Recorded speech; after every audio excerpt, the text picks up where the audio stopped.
We got a car. We got a spray tank over there. So what are we gonna do? We gotta get, headphones. There's always something. Oh. It's gotta connect to everything. So we should be good on that. Oh, I gotta remember to try something too. Oh, it's too late for that right now. But I can click on this button, maybe in a little bit before we end the stream. So if I click this button, activate selected, and then we go down here, I can view, looks frozen, so we're gonna stop. And then we're gonna click, activate source. There we go, that works. Hey, let's go. Yeah, let's go back to my headphones. Hey, there we go. It works. What's up, guys? So, I got one of my favorite cars to tint.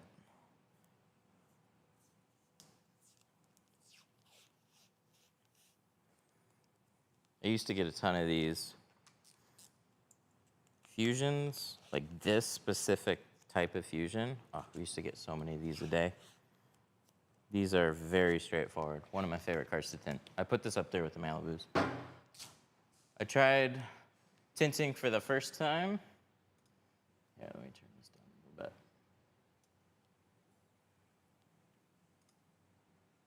I tried tinting for the first time yesterday. I was getting a good bit of fingers, 3 to 4 per glass. What would you recommend? It's just shrinking more, typically.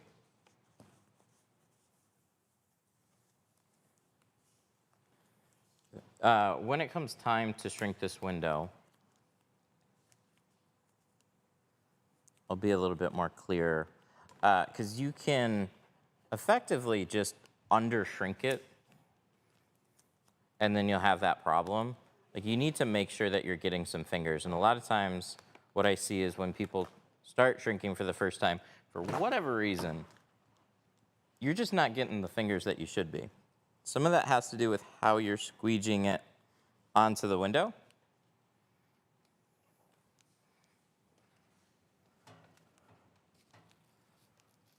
What software was that? For the chat? Stream something? I'll double check. I forget what it's called. Social Stream. Social Stream is what it's called.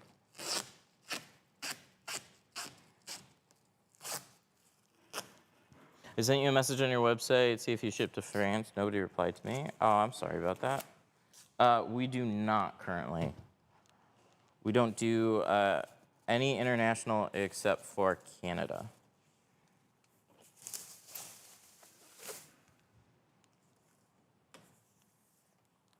Okay, what do we need to do? We need, can I use any kind of tape for the side seals? Yes and no. A lot of tapes don't stick very well, which is kind of the problem.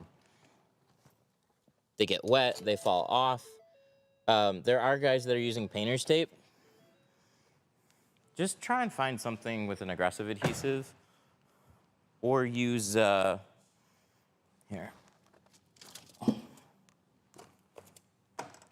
This is what we're using right now. Seal guard. Sticks better.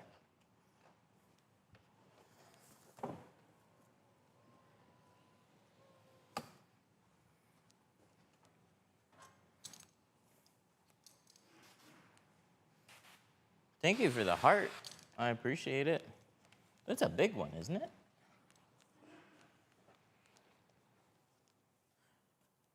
Any tips for the rear window on the Fusion? We're gonna do a Dotrix over the rear. So this is one of those classic big frit 2010 era issues. So we're just gonna do a vinyl strip right there at the top. It's gonna be on the inside. And I don't know where you can still find it, but I still have some from when I bought it years ago, because that's how often I have this issue. Sun Distributing might have it, but it's a product that has definitely fallen off because it's just the issue has kind of disappeared. We just don't run into it as much as we used to.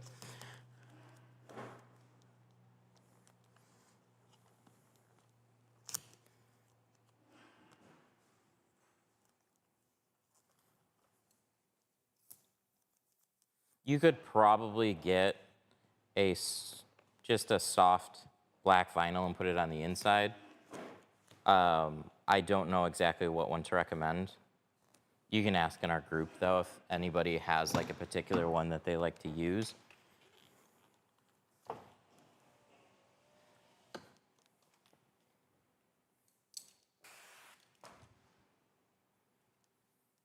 never get the top tint shape right.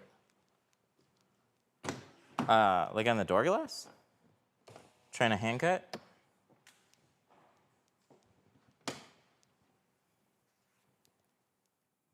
All right. So 35 is going on the front.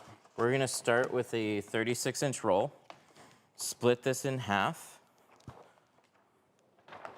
This is how I tinted for a number of years, mobile cars. I would almost always take a 36-inch roll, lay it on the side, cut off a piece. Start with that.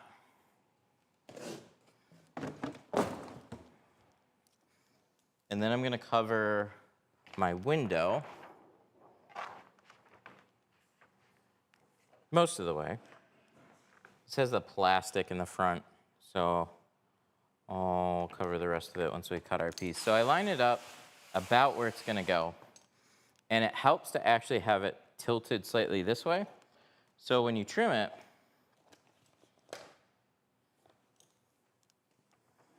you can be sure that piece is going to fit.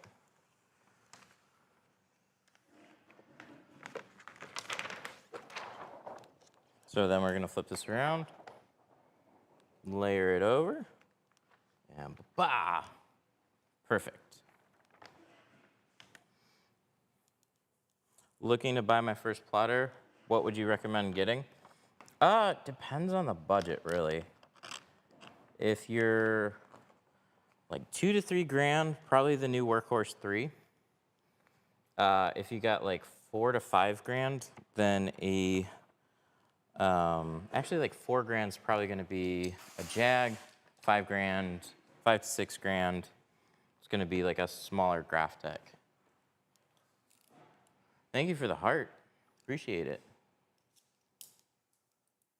Looking to buy. Oh yeah. Is that shortcut squeegee necessary? Shortcut squeegee. What shortcut squeegee? Looking good. Want to make sure I don't make the same mistake that I did yesterday. We're going to cut one of the sides, and then we also have to trim the bottom edge first, because we didn't use the flat edge here. That's more for just pure film handling convenience when I'm doing a 20-inch roll, or sorry, a 36-inch roll. I'll just cut the bottom edge there instead. It's right there lined up, so I might as well just make a quick cut.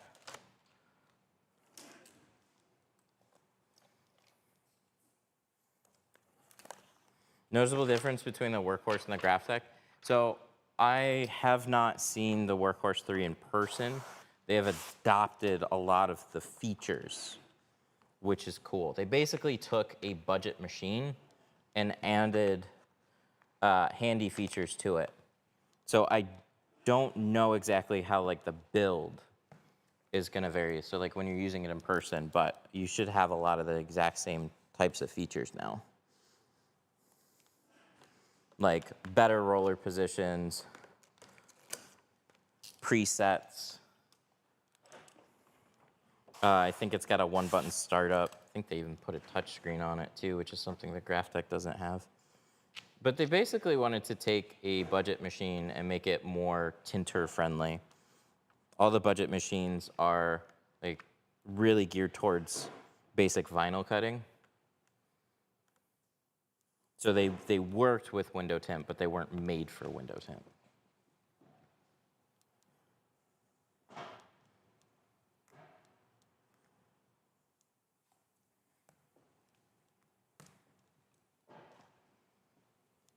Thanks for the info. Is Core the only software to go with?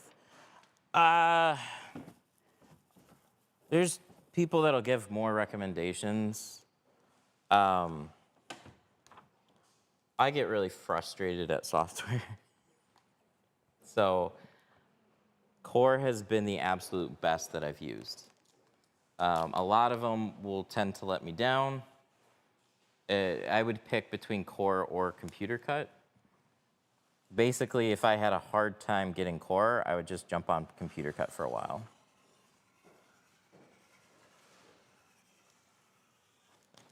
Until I got Core. Because I don't think Computer Cut's going to save you any money. And it's got like an infinitely worse user interface and experience. But the patterns mattered most.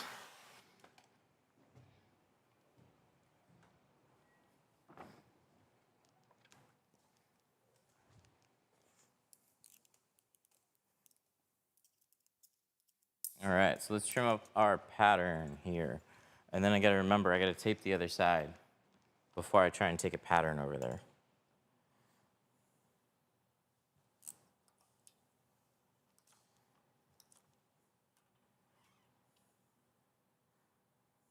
Did you slide the film down? Yes, before the top edge was cut.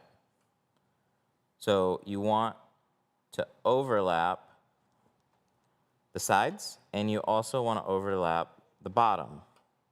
So you want to just pull the film down a little bit. That's going to make the bottom edge longer, and then trim the top edge.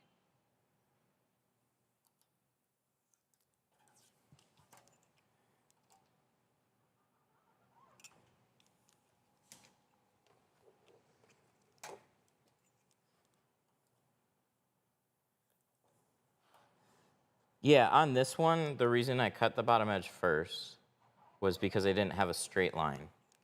So I took a 36-inch roll, I split it in half, and just for sheer film handling convenience, like I don't like taking a 36-inch roll and letting it hang over the top, but I need an easy way to split it in half. So the easiest way for me personally is just take a piece of film, unroll it on the window, and then I can split it in half, reverse one of those, so I stack them on top of each other, but they're opposite of each other. Then this edge gets cut first, so I just have a guide.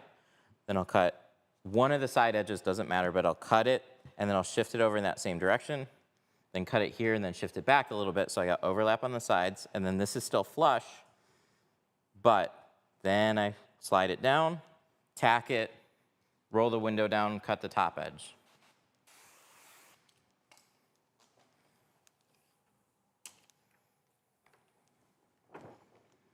Okay, what did I say I have to do? I gotta go to the other side. We just use the Graphtec and Core. Love both. 10 out of 10. I use them too. I can never get the inner cut towards the mirror. Yeah, these are a little bit more annoying because you have a hard plastic edge here, and these mirrors don't get out of your way.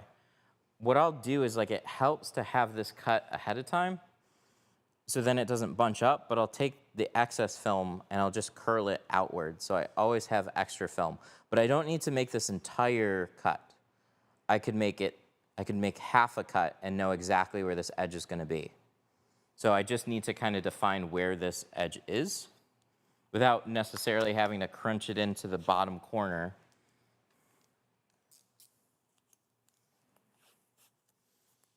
What's a panel stick used for?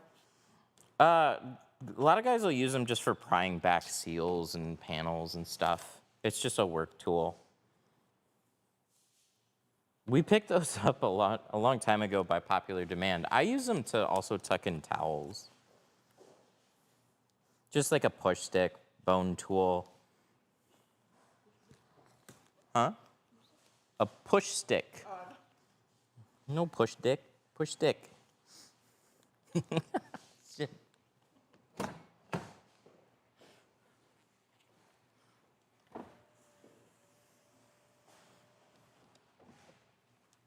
I started my own tinting business. Nice. Congrats. How's it going?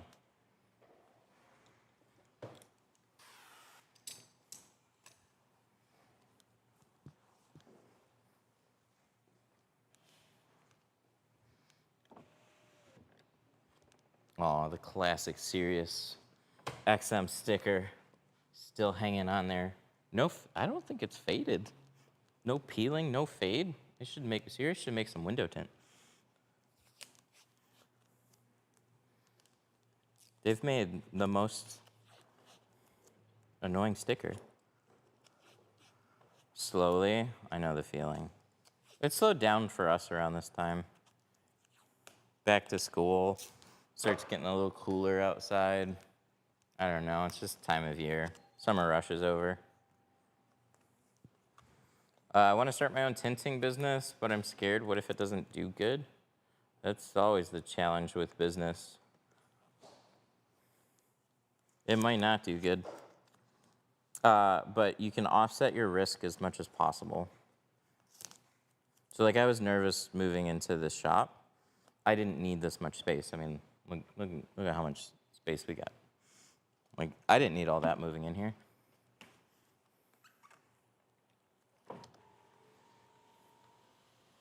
I'd have 1 foot in one door, 1 foot in another. So what I mean by that is I treated my shop like a mobile account. So I didn't start out with a shop. I learned how to tint though from my dad's company. Tinted there for a number of years. But like my goal was not to get a tint shop. So I put that off for a long time. But when I was looking to do my own thing, it's like, okay, I've got a wife and kid and home to take care of, so I still need to make money. So the way I was currently making money was mobile tinting for a few companies. But that doesn't grow my own client base. That just, you make money doing that. So what I ended up doing was I started at a home garage. Oh yeah, we gotta talk about shrinking too. But I was able to kind of get started with a lower cost situation. Did that for about 4 or 5 months before jumping into a shop. But I was doing tint for a few other companies to continue to make good money, and then I could just cover the expenses here. But I didn't need to be here all the time because I don't have appointments all the time. So I got listed on Google and just did all your standard, starter business stuff to try and get people calling and schedule some appointments. And then I would set those appointments like I did the mobile accounts. So I would only tint at certain shops on certain days of the week. So like an auto glass company had Tuesdays and Fridays. So whatever work was calling, we would just funnel that traffic to either a Tuesday or a Friday. And if you couldn't come in on a Tuesday or Friday, we couldn't tint your car. So I scheduled appointments here on those off days. And if I didn't have appointments, I'd try and tell the accounts to book up some more work. All right, so we're gonna learn how to shrink again. So I have a piece of film. I have a curved window. What can happen is I basically just squeegee it in a way where I don't gather many fingers to the bottom. So I could just put it on the window, and I could just haphazardly kind of squeegee it down, and then look, it's all flat down here. But if you look closer on some of these edges, I can see these ripples starting. So we just need to put a little bit more structure on it, or organization. So I like to try and put as much film on the glass as possible. I'm gonna take the long edge and keep that flat so I can get a lot of these fingers and curve to come down to the bottom. give myself a little gap at the bottom too. So you can see I've got this much film that's not actually on the glass itself. So we have to sometimes artificially introduce some extra fingers so that when we go to install it, we don't have any of that pop up. We like shrink it a little bit extra from what we see. So I'm gonna start with here at the top edge of the window. I'm gonna bring my squeegee down. So this is hard pressed to the window. Gonna come over to this side. And if I just take this and bring this down, I have some fingers popping up. Lightly squeegee that out. Look, I got some fingers. But they're relatively small, and I might need more to shrink than that. So this is for the guys that, hey, I installed a window, I shrunk it, and for whatever reason, I still have fingers. So remember, this is hard pressed here. Now I'm going to kind of bring this over. I'm gonna push in a little bit and force some extra fingers to pop up. Nothing crazy, but then lock that down. And now what I've really done is taken some of the slack and pushed it here. Lightly squeegee out some of this water. And so now we're seeing bigger fingers pop up. So when I go to shrink this, I'm giving it the little extra boost that it probably needs. So when I go to install it, it's gonna be completely shrunk. So the reason why sometimes you see extra fingers pop up, even though you shrunk it, is like the whole piece is not on the glass. There's some edges that are overlapping, and the seals are gonna be wet while you're tinting. So those things kind of mixed together can make a finger pop up. So if we force a little extra, we should do pretty well. And I'm just gonna go one at a time, heat and press them down. And then you get these little ones down here. But you always gotta make sure that you're getting a little zigzags in there. They're flattening out, and then there's less and less. And we should be pretty good to install it. One last thing that I can do to double check it though, is it's gonna be relatively dry underneath, and I can use that to my advantage. Pick the film up, drop it, tack down the sides, and then you can see the ripples of where you just shrunk. And you see how this is kind of just like hanging up off the glass? If I take a heat gun,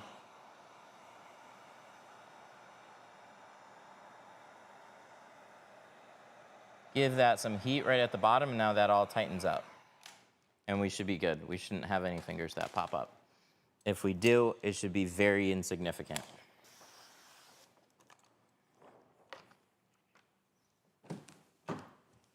So, might as well just go straight into install and see if we do.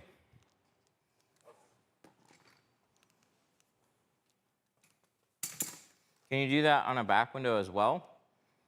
Kind of. Yeah, like people sometimes double snap the edges.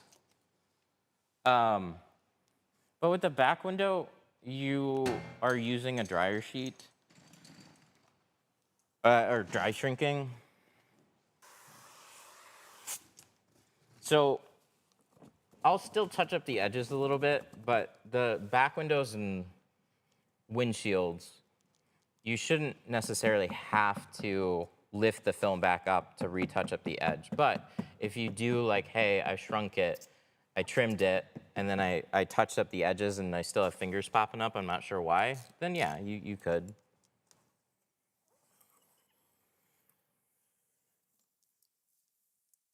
How much does this cost to get all the windows in an eyebrow? We'll pluck your eyebrows. It's good.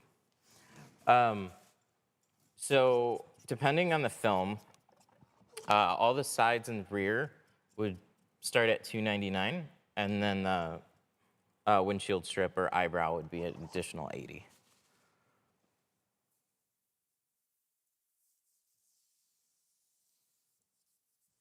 We'll get to a back window. It'll be at a reasonably flat back window, but we'll shrink the back window when we're done with the doors. We still got doors and quarter windows to go through.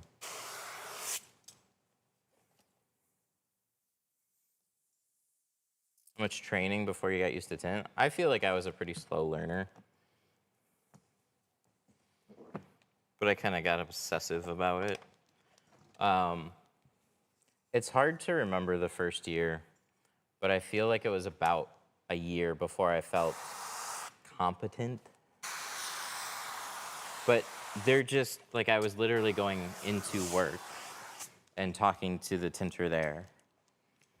And so I learned over the summer with him, and then I was basically on my own, and there were no online resources. I was one of the first YouTube tinters, so I didn't make a video until I was like 3 years in.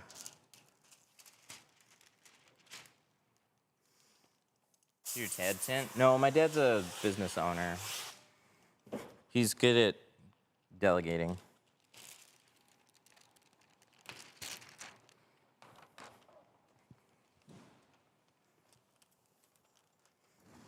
How much? Double 5 and 15 on the whole windshield. So we have a 2%. Everything with the windshield in that film would be 450. So we don't have to do double tint. We'll just go extra dark.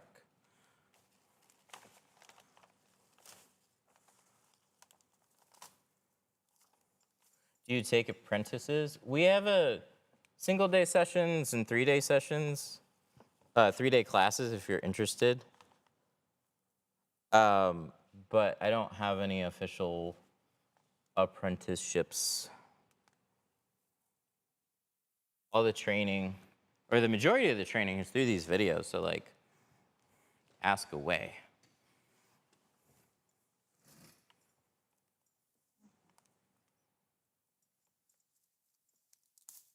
Do you leave the car on the whole time you tint? Yeah, good and bad habit. Bad habit. On a car like this, it's probably like, should probably put like a charger on it.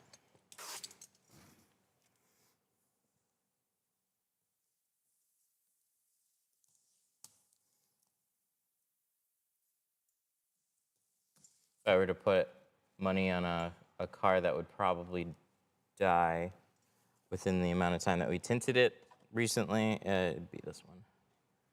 Older Fusion. I love these ones though.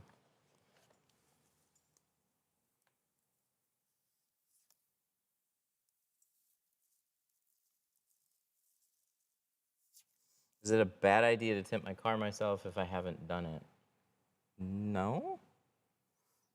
I mean, it depends on what you want to get out of it. If you just want a tinted car, just bring it to a shop. Because you'll spend more money in film and tools just trying to do it yourself. Unless you like skimp and get bad tools. It's not that startup is really that expensive, but the time and the skill too. Like it just takes time. So I'd recommend taking it to a place. But if you're like, I want to tint mine and I might do some friends' cars, then yeah, it's definitely worth learning. Do you ever have issues with microfibers? No, squeegees take care of microfibers. So like I can absolutely get hairs under the film, but I blame that on my poor skill for that, not the stuff that I'm working with. So your final clean is a squeegee. So you could have lint fibers all over the window. You don't want to, but you could. And then when you take a squeegee to it, that's what sweeps all that off. Why don't you wrap cars? Because I'm tinting. Wrap takes more time. And it's just, I've got enough tint work, so it's more just specializing in something. If we did vinyl, we would have somebody do vinyl. And that's what they would specialize in. They could learn an extra skill if they want to.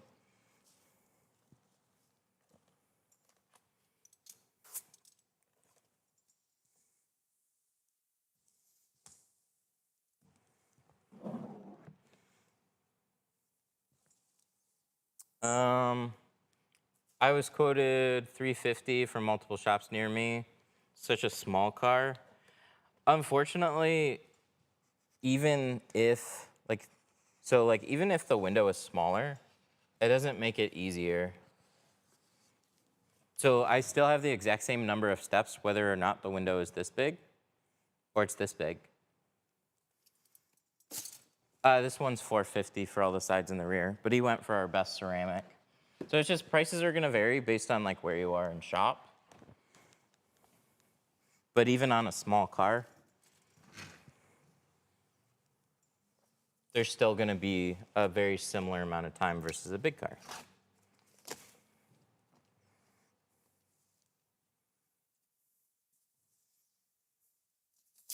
I messed up 6 installs before I was able to get it correctly. Nice. That's totally normal. The way to look at film when you're just starting out is like, this is all going in the trash. It's learning experience. You have to be okay with tinting a window and then ripping it off and just like, oh yeah, it's not for permanent installation, it's just purely for practice. 'Cause every time you go through the steps again, you just get a little bit better, a little faster. You'll still make random dumb mistakes, but you try and learn from all of them.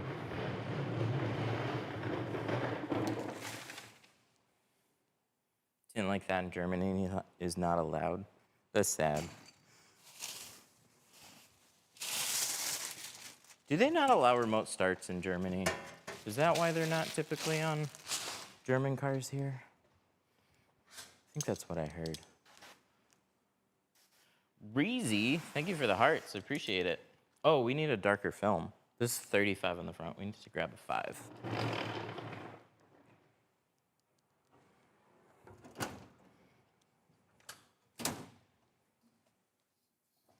How much Apex Ultra do you install?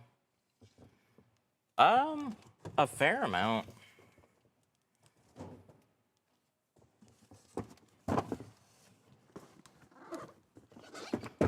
The last handful of jobs, most of them have been Apex instead of C2.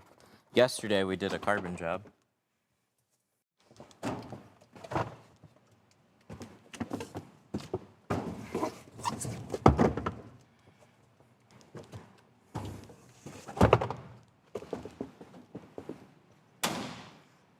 What's your difference in pricing a Fusion versus a Camry or a Civic? 0.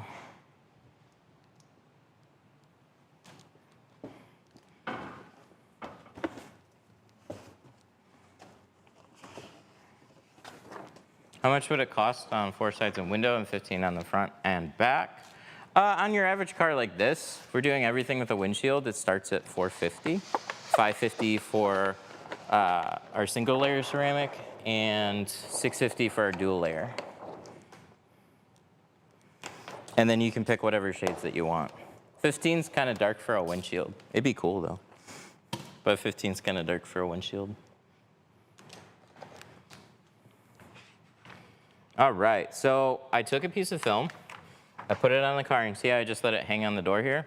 I'm gonna split this in half first. But I wanna make sure that it's not gonna be too short. So I gotta kinda line it up near the top and make sure I got some overlap. Then I'm gonna look for that midpoint and just zip it.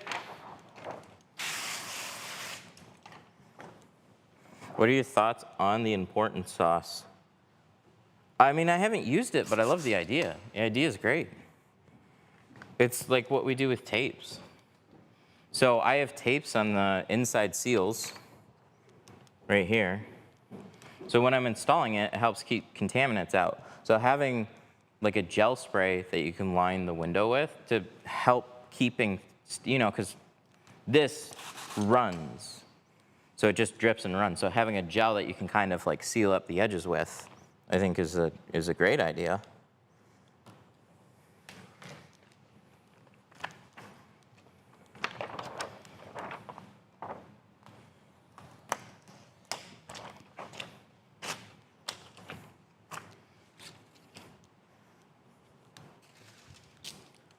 Tint tack, years ago, I was not a fan. I used it with their film. I don't know. I never liked it. So I hope it had gotten better. But I don't like most of the industry slip solutions. They were all sticky. I had to pour a lot, and even then, it's like it didn't make it. Geo kept freezing on the windows. Geo and Avery. And I'm like, how are people liking these? And I think it depends on the film. There's enough people using other films. Some of them are just going to have a tacky adhesive, and for that, you don't want a slip that is very grippy.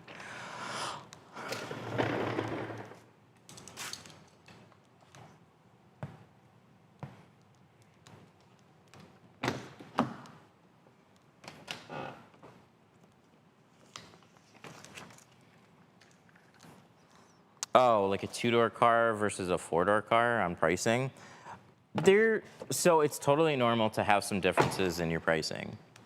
I just streamlined things a long time ago, and I don't care as much. I go for more, like, if this vehicle is significantly difficult, I'll put a significantly difficult upcharge on it, and then for the most part, things even out.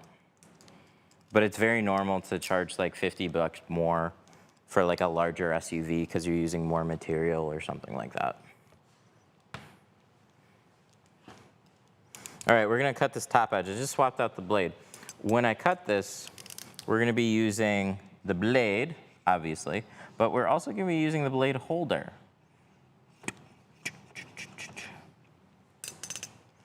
So I put up about 4 clicks, push this all the way in till the holder is pushing against the top. Hold the same angle throughout your cut and make sure that blade holder doesn't fall back. And there you go, nice pretty cut. Why was I charged $275 for 2 windows on a smart car? That's definitely a little pricey. We'd be up to $250 for ceramic on front doors. I guess it sounds a little bit more expensive at $275.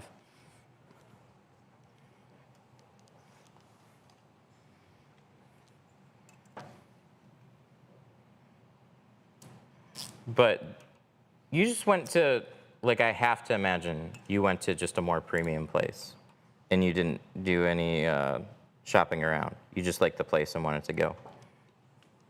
Is that right?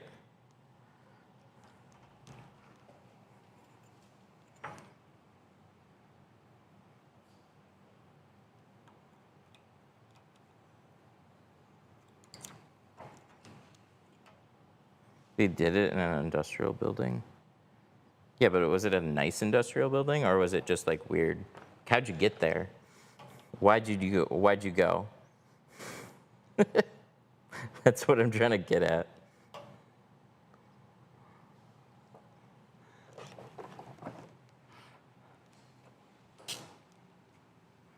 Any discount code? We still have a running promo code for tools. 313 Tint gives you 5% off.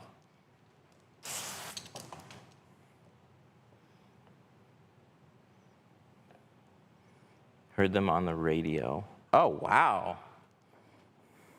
Those still work? Nice.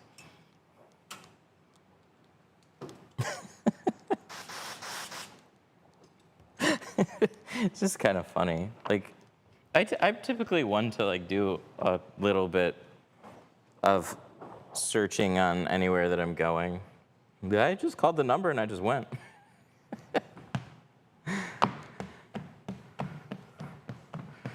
All right. So I'm going to save a little bit of time on shrinking, and I'm going to snap shrink.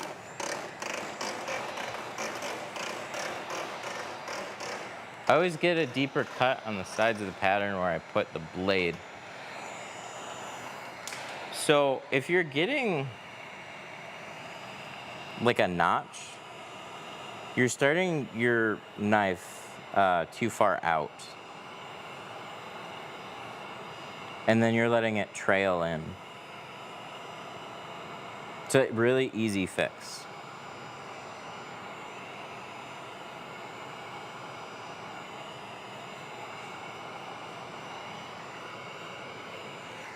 So when you're starting this side cut, we just put out a little bit of blade, right? And I've already made this cut, but a lot of people will accidentally start out here, a little bit farther, and then they'll notch it inwards. Then you won't really notice it.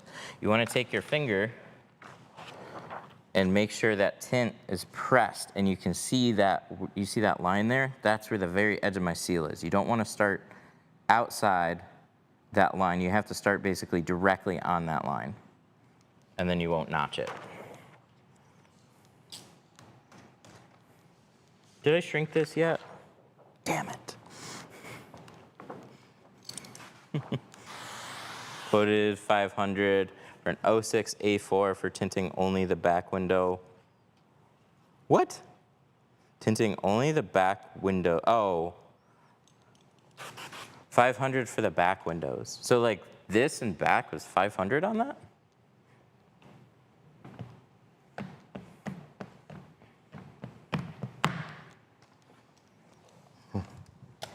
That sounds a little pricey too.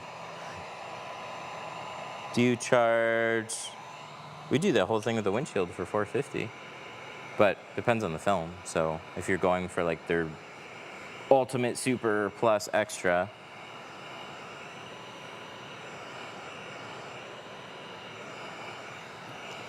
probably gonna be a little bit more expensive.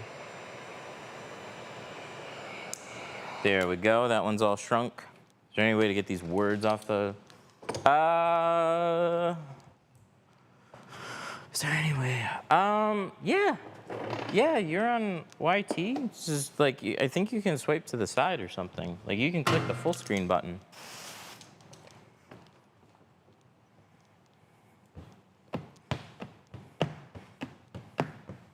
Oh wait, no, oh, on the shorts feed. Ooh, you might be able to swipe over or something actually, sorry. I'm thinking of sideways, I forgot with vertical. I don't come across live streams on YT. You should find out though.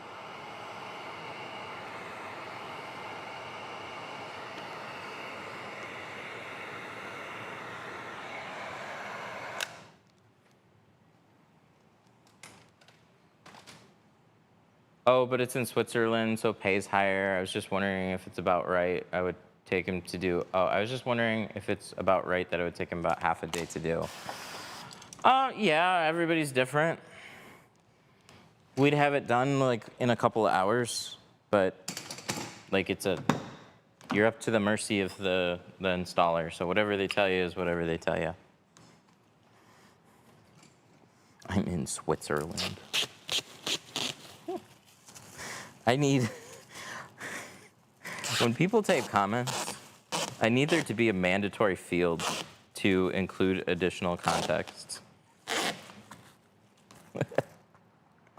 That happens too often.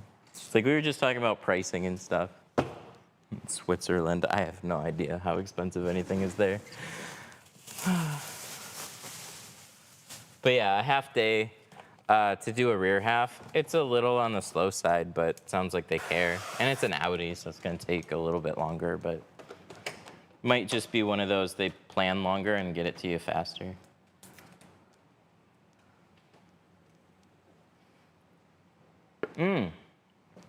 Aaron, coming through. Press the 3 dots and click remove live chat. There you go.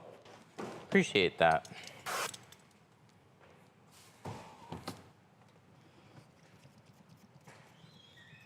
What's the tape called? It's right there. Oh, it's turned sideways. It's the worst. It's called Seal Guard. It's right there. My go-to shop is more expensive, but allows me to hang out and watch. Cheaper shops want the vehicle dropped off the night before. Dropped off the night before is crazy. I want that. I want everything dropped off the night before. That'd be great. We're same morning, same day, same afternoon. I'd love to have nothing but drop-offs. It's so peaceful. Not everybody drops off though, so.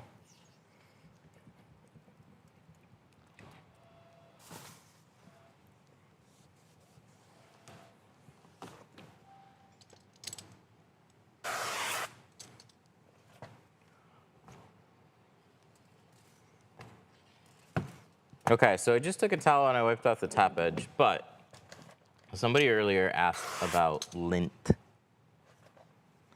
And squeegees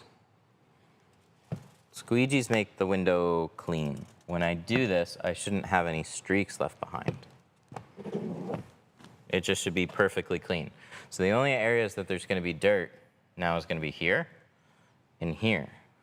And that's why we take a card, we do this, wipe off the card, and then do that.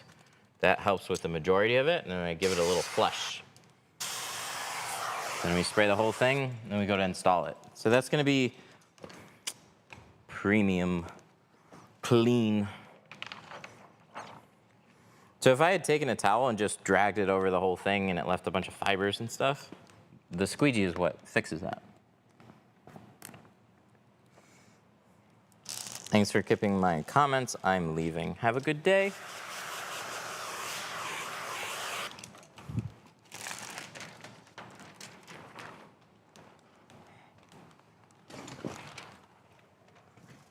Electronics in the window. We get asked that a lot.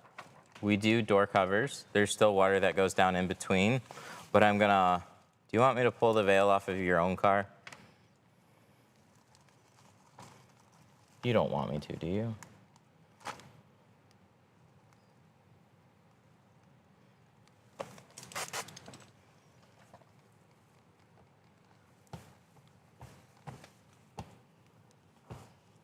So the comments are like a big pool for me. So I know they come in an order, but I talk a lot. And then I don't know. Then I literally just pick one. I don't have time to read every single one of them. I try to answer whatever I can though. So if you have to ask something 3 or 4 times, don't take it personally.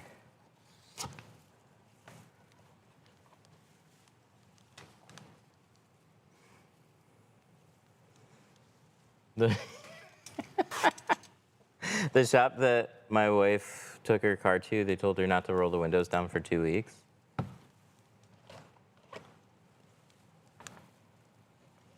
That's silly.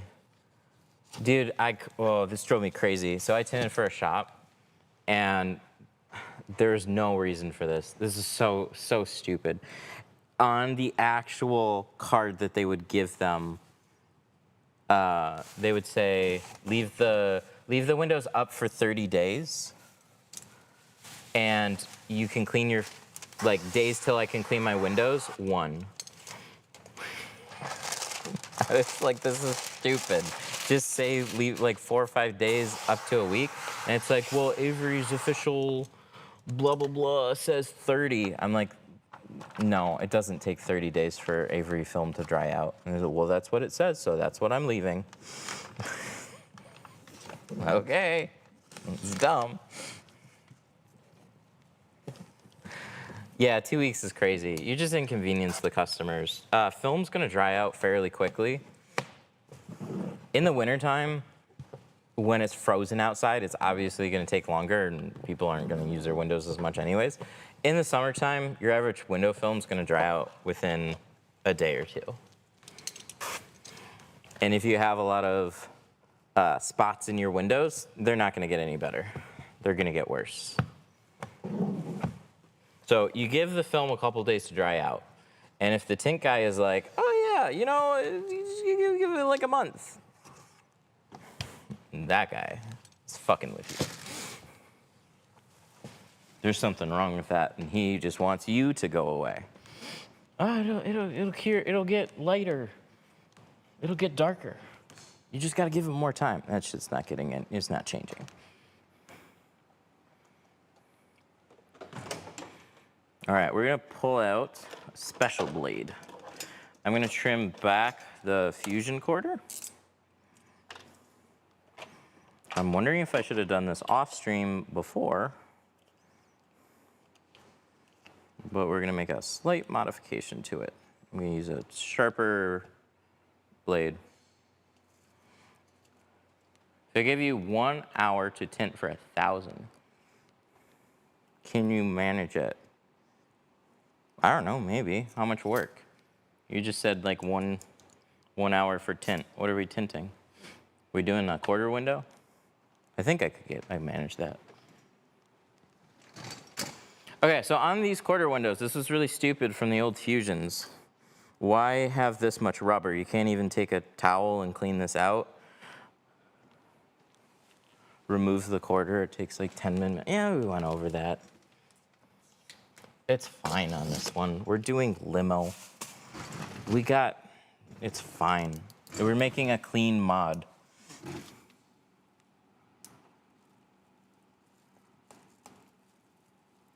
So I'm just gonna trim out at an angle this front lip part. And that's why I say like it's not a big deal. I could point this out and you probably wouldn't notice what I did. That's all we're doing. So you wanna make sure that that's clean, but that's all we're doing to it. Now I can spray back there, I can clean, and I can install the film. So I can rub.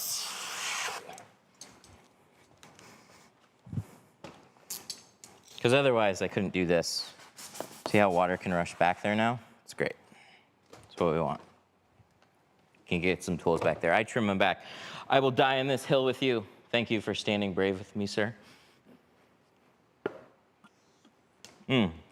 Canceled.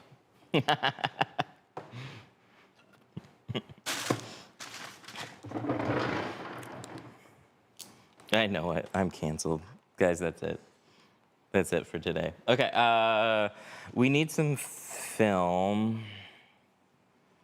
I'm on this window, so I might as well just keep going with it, right? Because what I can also do is put film on the back window, slice that off, take the quarter window, but I still have to prep the back window before I do that. So I'll just cut a little piece of film and we'll keep going. I'm suing you.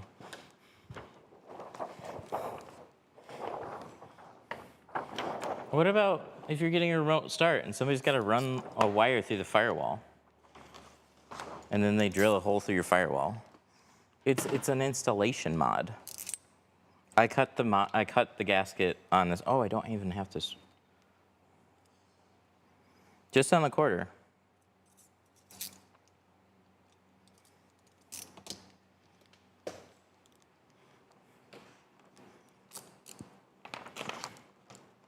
All right, let's take a piece of film here.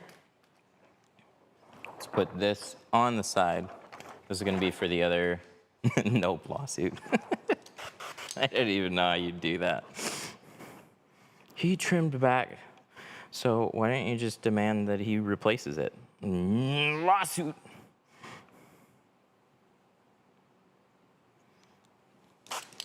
You're still hand cutting? Damn, use the plotter. I do. I've just been hand cutting more. Like I don't know, a couple weeks ago we were using the plotter on like every car, and now I'm just hand cutting more stuff in the past week. Just let me have my freedom. No, I need a whole car. I need a whole new, brand new Fusion. Are you a fan of double cutting? Yeah, it's how we did all the doors on this. So we're gonna overlap there. We're gonna bring this down. What kind of experience for this job? You need to know how to tint for this job.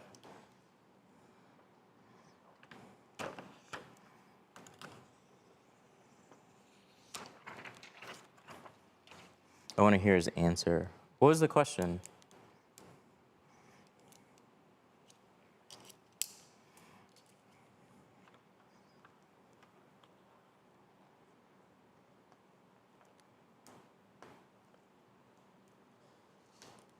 You need to do a hard reset on chat.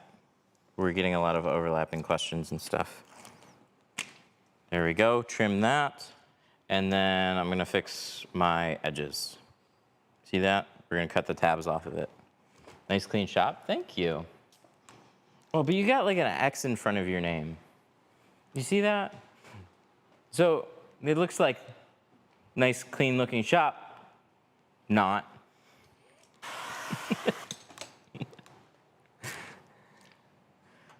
It's a freak in the tint sheets. True.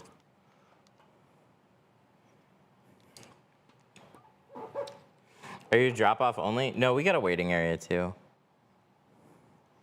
But I mean, I might stay on stream for a little while, so you might want to drop off. But you can absolutely wait.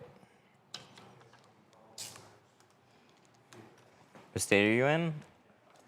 Michigan. Detroit Tint Studio. Okay, I'm gonna shrink this a tinge. You know those like cooking recipes and they say a pinch? We're gonna shrink this a tinge. There, that's a tinge. It's all ready to go.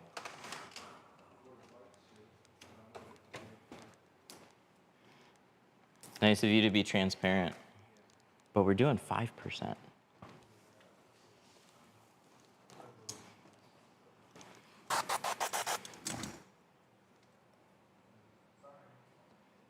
Why aren't you using a plotter? Because I feel very artistic and energetic today. So I'm hand cutting. If you guys don't offer paid training, how do you expect people to learn? We do offer paid training. What?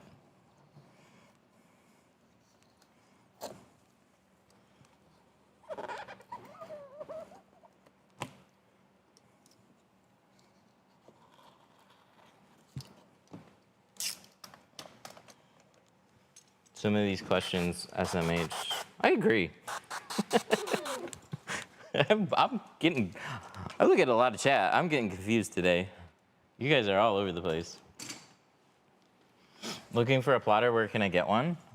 Plotter Depot, actually. They're cool. They have a lot of machines available.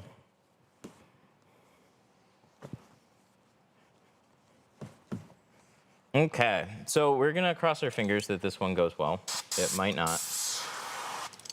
And I'm gonna flush this one out. And the reason why I'm gonna spray more water, just to prep you, is because you see, this is where my visible area ends. And then I have all this gasket to tuck into. So I wanna try and clean out, this is a 2012, many years of grime and dirt buildup.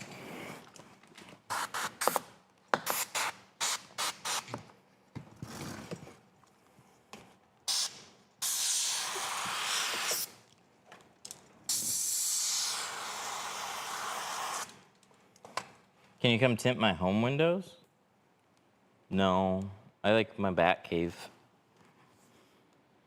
If you want to bring your house here, though, I'll tint it. We'll tint it here on stream. It's Friday. Chat is feeling freaky. That's it. We got spicy chat today.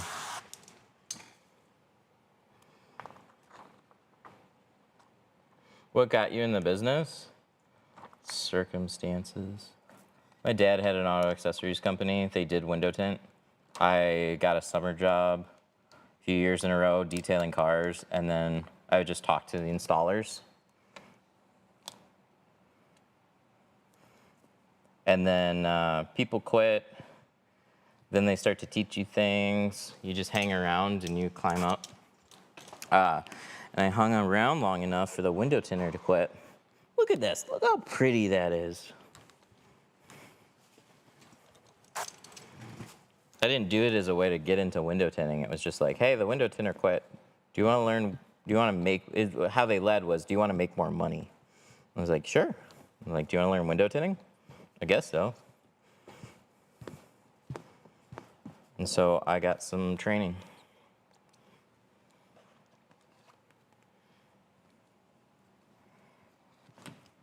So the best way to learn is, it's different for everybody, but get some film, get some tools, see if you like it, and then see what you can learn on your own.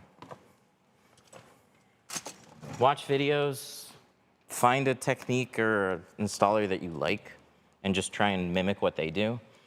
Try not to mix too many styles together. Try and focus on like, okay, I'm gonna learn how to install this way. I like this. And then you just gotta just hammer away.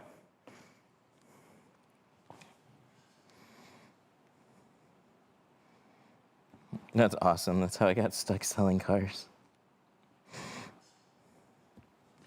Who do you? What company? We should start vehicle shopping here soon enough. I need a hookup on an employee discount. Think those quarter windows are the same as this '07 Accord? Yeah, not exactly the same, but the very similar type of idea. You have a little easier time doing it with these quarters, though, than you actually do on the other ones. Mazda. Oh, Mazda. I don't want a Mazda. I'm sorry. I appreciate it, though.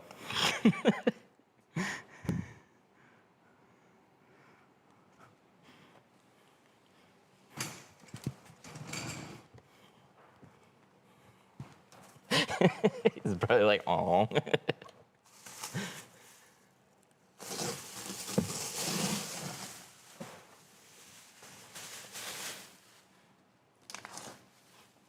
The person who tinted my 86 and '01 Camaro hatch wanted to die.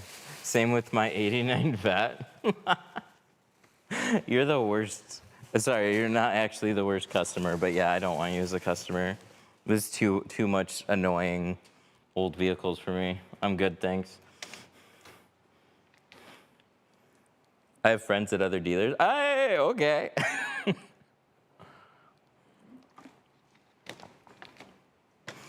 For as long as I've been around cars and auto accessories, I just don't have contacts at dealerships for whatever reason. I managed to get like a friends and family through Ford, but like we had to make quite a few phone calls. All right, let me fix this trash bag. This is bugging me. And then we'll go do that other side. So what do we have to do? Everything's trimmed on the other side except for the quarter window.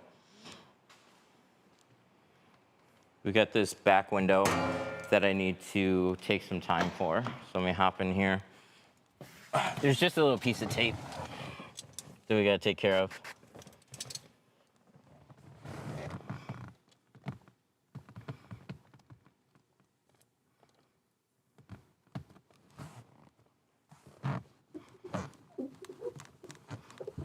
You can do a max of 35% here. Can I do my Maverick with you? I've actually done a Maverick on stream, like in the past week and a half. So you can watch that if you want. But yeah, absolutely. Just to let you know though, Michigan state laws are a little confusing. It's nothing on the front doors, nothing on the windshield except for the top 4 inches, unless you have a doctor's note. The 35% isn't actually shade. It's like reflective, like it's an old law. It was a good company to buy my tint. I mean, we sell tint.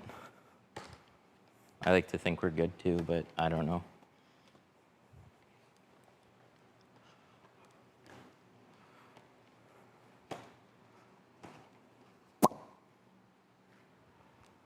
Where's the, I had it yesterday.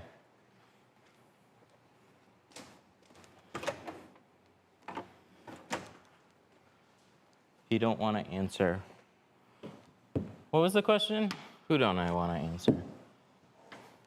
I answer most things. It's just chat's really moving today, so it's hard to keep up.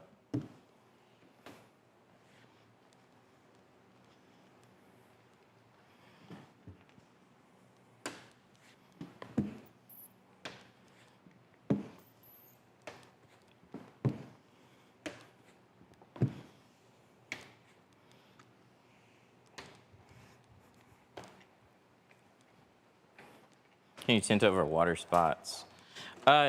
Yeah, water spots are on the outside though, so tint goes on the inside. You don't have to worry about water spots.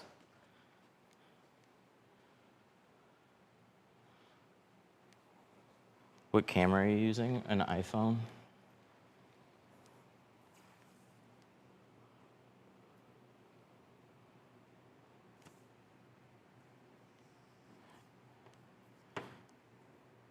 Okay, so we're gonna take this and we're gonna line the window.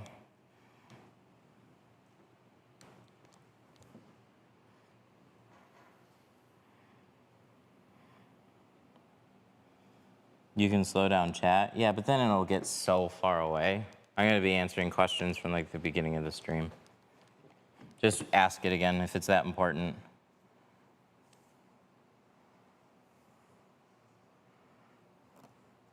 Yeah, like this is legitimately a card that's getting done.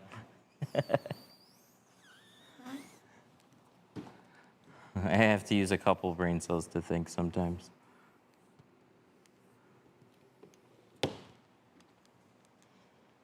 Do you prefer the white tape method or the flashlight? I've lived off of the flashlight method forever. I wish I could still use it. Truth is, you're inevitably gonna scratch windows. I think for the longest time, people didn't want to admit it. And also, glass used to be better. So stainless is gonna be the safest metal for cutting on glass. Nice, sharp stainless steel blade is what everybody's gonna use, but just because it's stainless doesn't mean it's safe. Make sure it's sharp, use light pressure, and a lot of times you get away with cutting on windows. But I found myself zipping through my day, and I'd try and be as careful as I could. I remember, it's happened more than once, but I remember this day that like, all right, I really need to find something else. I was doing a BMW 3 Series at a glass shop. Cut out my window, installed it, wiped it down, and then I see the outline. And I was like, dude, what the hell? I didn't do anything differently, but it's just, I started doing a lot of testing, looking extra close, trying different blades. They had a lot of trash windshields that I could test on because they take out windshields every day. So I would do a lot of testing on different glass. It's just like some glass is better than others.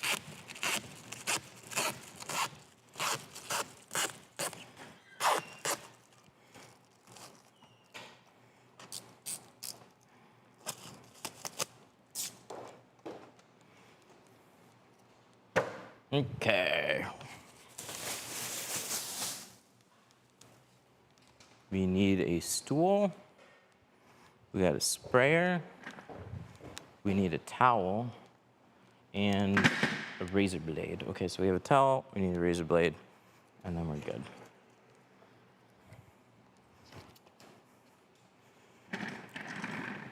How long have you been tinting? I'm gonna say the year, since 2008, 2009. I think it was 2009. Yeah, it had to have been 2009. So I was going to aviation mechanics school. So I graduated in 2007, took a year off, and then I was learning how to tint while I was going to aviation mechanics school. So that has to be right.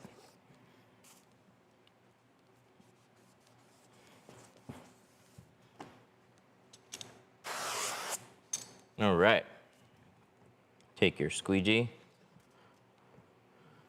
Overlapping passes. Completely clean. What happens if you don't shrink the tint before installing? You're gonna have fingers on the edges. It's not gonna lay down flat. Heat shrinking just molds it to fit the curve.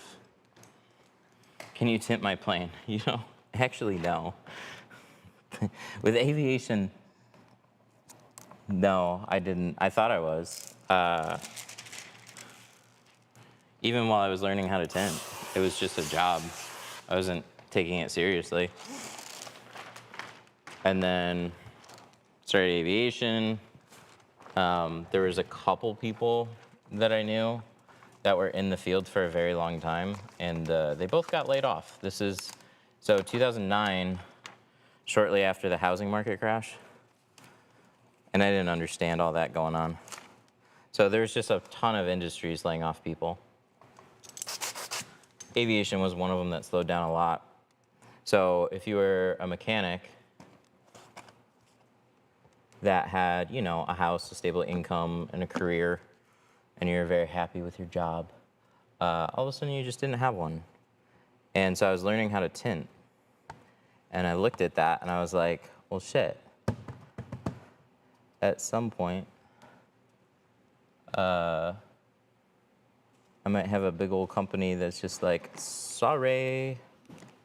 So I finished up aviation mechanic school, graduated from there, and then kept tinting.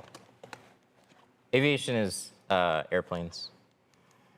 And so it sounded like a cool industry, but it's actually just a lot of grunt work with a lot of paperwork. I think there's parts of it that could be cool, but most of it is like, hey, we need this swapped out. Go swap it. The real money is when you become an inspector, though. So you like start as an A&P, and then you take a bunch of tests and do a bunch of learning, and then you get into an inspector's role. So then you're inspecting other people's work and signing off on it. So the annoying part about aviation, and like kind of the good thing, is like when you replace parts, everything is traced. You need to do it in accordance with the procedure. So everything's got a procedure, and you have to write out exactly what you did and how you did it, and that you followed the guide.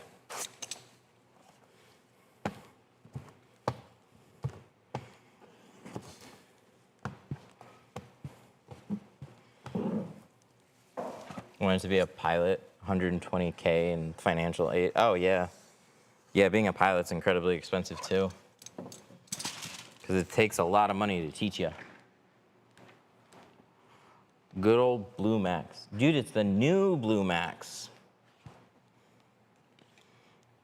The new. So now it says by Fusion. See that? They just remade them. And they're better than they ever were.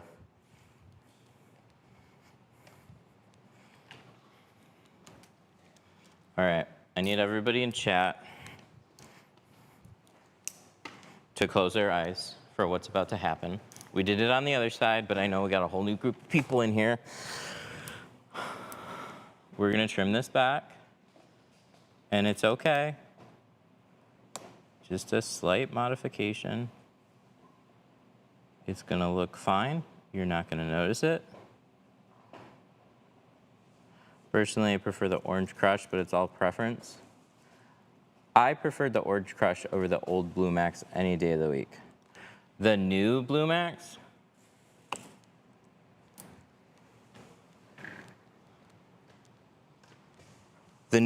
is really good.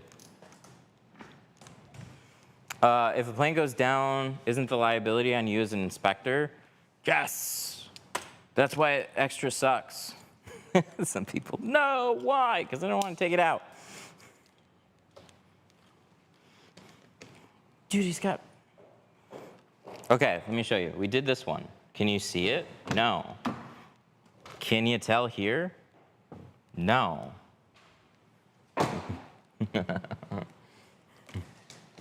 Some of you guys. So we can fit it in because it's shitty. This is like the only car I'm ever gonna do that on. So you have like a mile of gasket here. You see this? You see how much gasket we have there? You can't put a towel back there. You can't do anything. So you trim that back, and now we can actually get some tools and flush some water back there. You guys freaking out.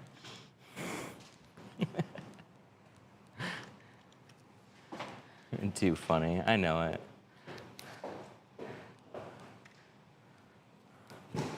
Just rip the whole panel off while you're at it. Ironically, that's what you have to do. You take the panel off, and then there's a couple screws. Mark was talking about it. And then you can get the window out. So there's a way to pull it.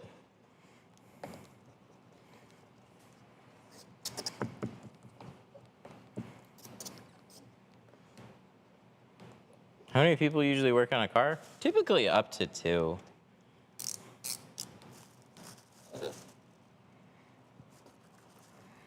Was it necessary? Yes.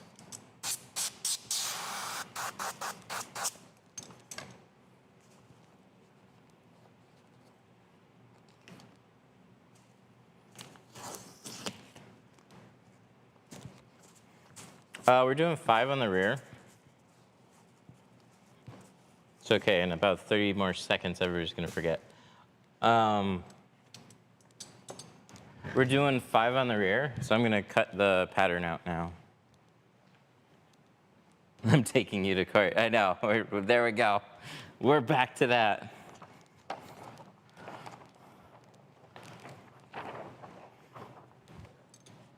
Is that a BMW? Yes. M5 competition. An old man tan.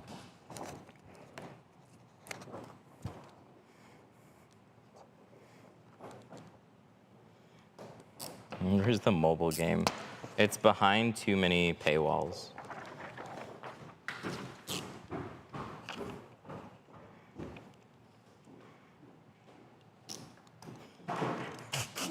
What if somebody asked you to tint every window with different shades? They did. My dad, when he would try and he would tint his car. We're doing 35, we're doing 20, we're doing 15, and we're doing 5, so I can show everybody the shades.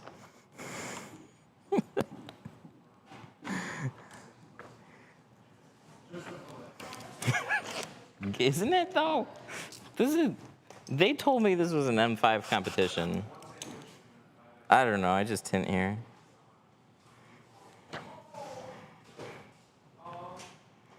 I was wondering why the core patterns didn't line up. What happens with the extra pieces of tint? They go in the trash. You can try and save them. They'll stack up and then you'll throw them out in the trash anyways.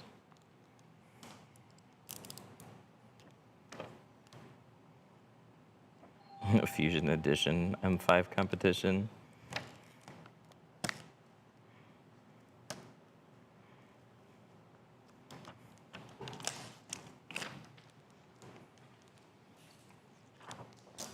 This should be a VR game. I mean, if pressure washing is, then window tinting absolutely can. It's soothing, right? Quick, it's 4 o'clock. You have 3 customers that just rolled in with their paychecks that all want tint before close.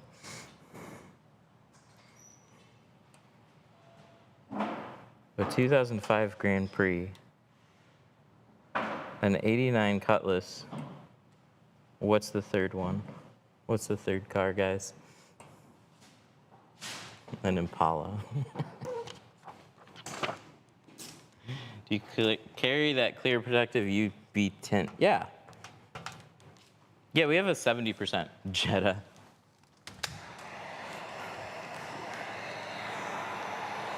No, I need something from Pontiac. We're talking...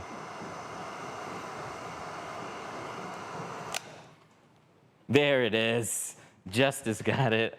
A 1999 Crown Vic. Or 1998 Crown Vic. Fuck yeah, that's 100% what it would be. I swear I've had that day more than once. And it's a smoker's car, bumpers, like, something's falling off of it, the window doesn't work. Yep. I can smell the shop and the car. Yeah, the shop for the next day after.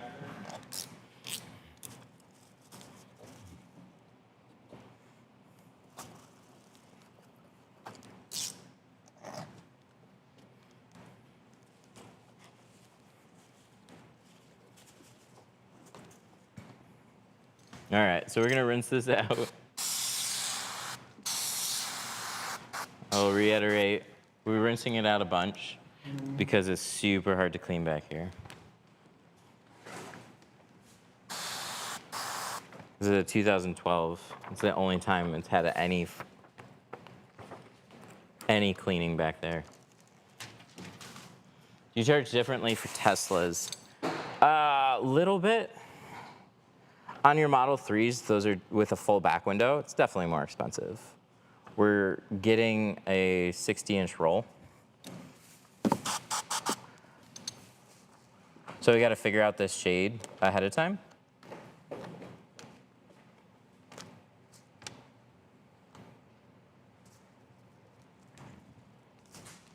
Can you tint your monitor? You could tint your computer case window. Let's do that. Where is it? Where is it? There it is. Okay, so this is what I want.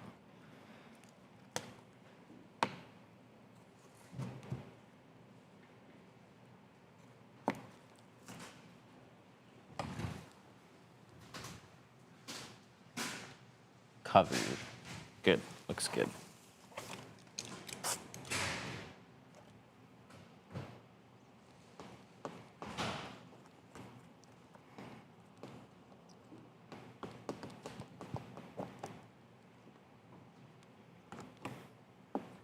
What about a 2008 BMW with 750 Li?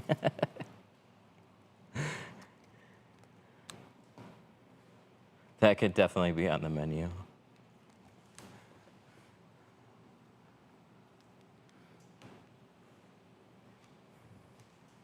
What's the worst back window? Mine's Corvette. Corvettes are definitely up there.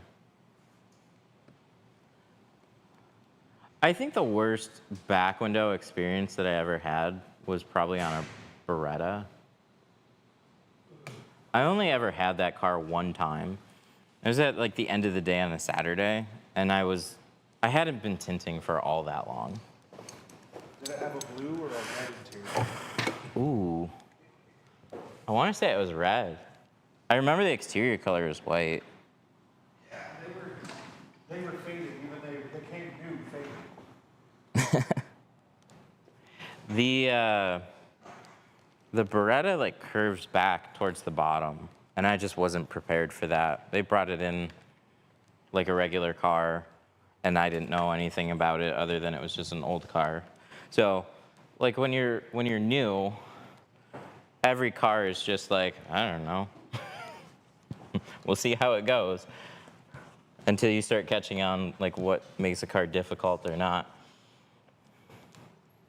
I just remember it taking forever, and then I had to I couldn't get it all in one piece, and there was no defroster at the bottom, so I just had to seam it. And I was like, this doesn't look good. And then they were like, well, I'll see if the customer likes it. I don't remember much after that.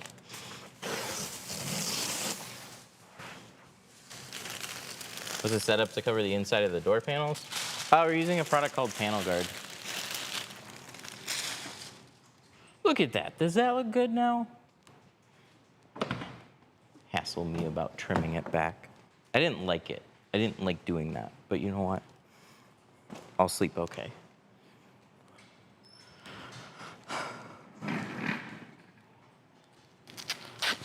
$21 Ram windshield. Ram windshields, we just do standard pricing on those. So we start them at $150. We've done a ton of Rams. I need to speed up my windshields, even though I can tint a whole car in 1.5 hours. That's kind of my timeline too. I'm about a 1.5 hour type of guy. And then usually about 40 minutes on a windshield. It's the walking around both sides that I think eats up an unnecessary amount of time. Like I'll take tools, I'll cover it up, I'll leave something over here, and I just I spend too much time walking around a car.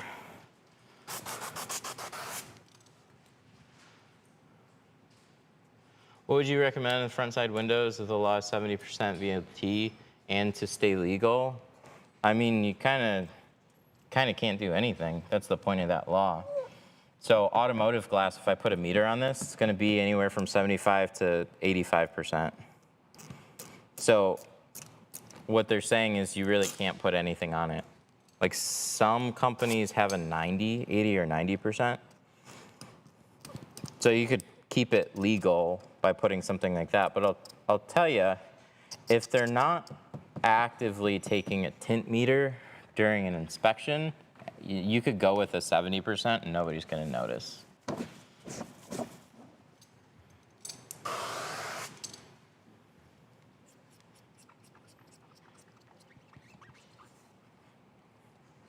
Can I get the name of that tiny squeegee? The baby squeegee? Yeah, this is called the Quarter Pro. Quarter. Whoops. Pro.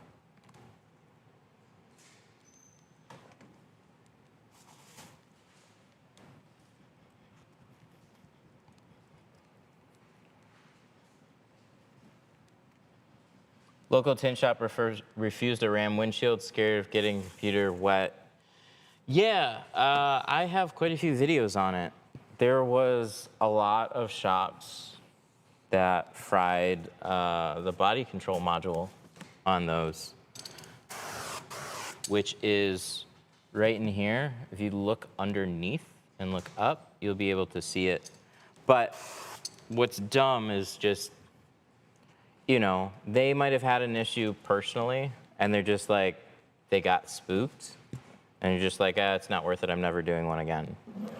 I've done so many of them. They're not scary. You just gotta cover some stuff up. And so, if they watched the video and learned how to do it, they'd be totally fine, be rocking out ram windshields. They're not hard.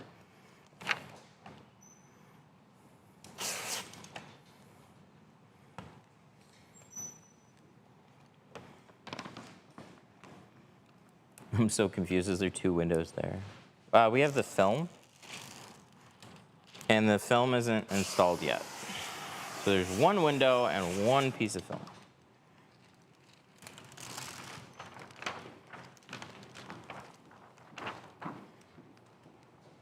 Been using Geo for a while, but I'm trying to get some Ceramic Pro Black from High Tech. Why?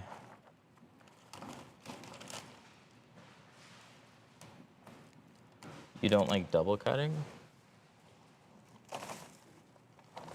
But I double cut all the windows. Why wouldn't I like it? I literally did it.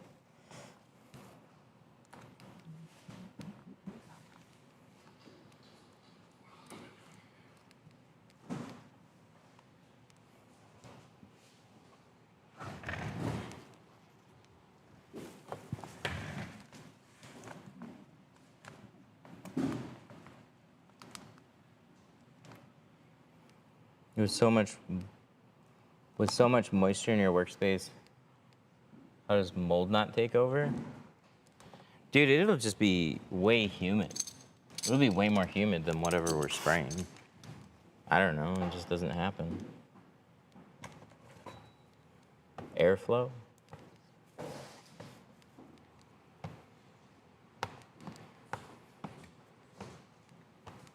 Every once in a while, I think we get some people that are like extra sensitive to like mold concerns. I don't know. You're not the first though.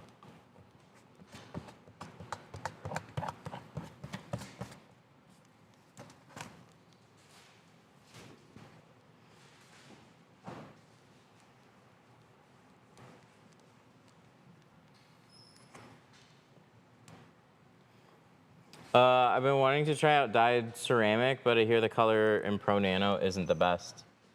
Is there ceramic black dyed? It's not carbon?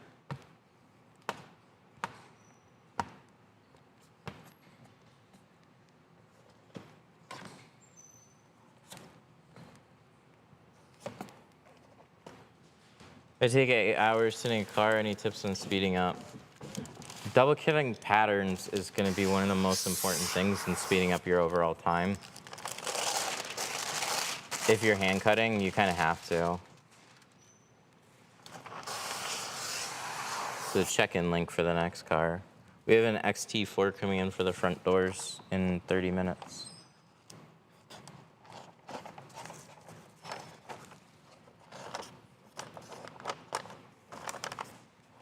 tuck this in. Fusion.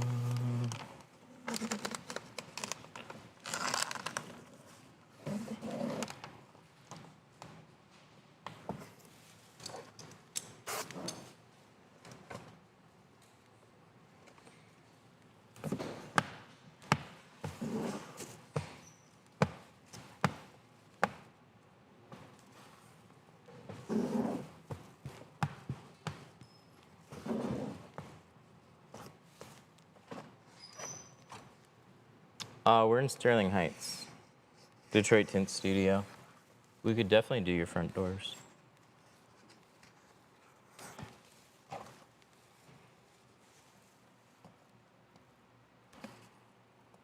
Uh, 12:30.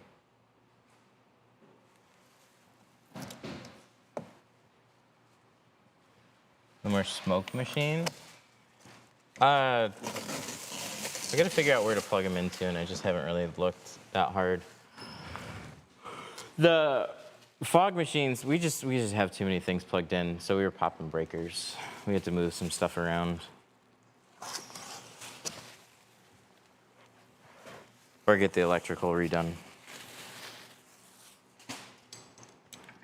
I worked right down the street from you. Oh, nice. What's that scary TikTok algorithm right there?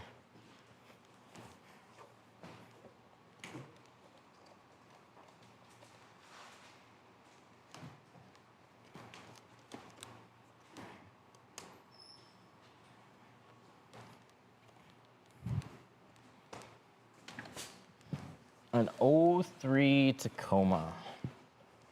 You know, I didn't get very many Tacomas. Gah!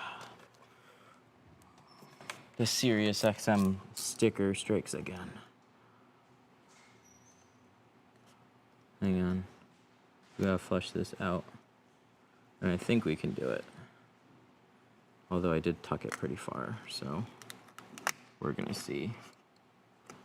Loosen that up.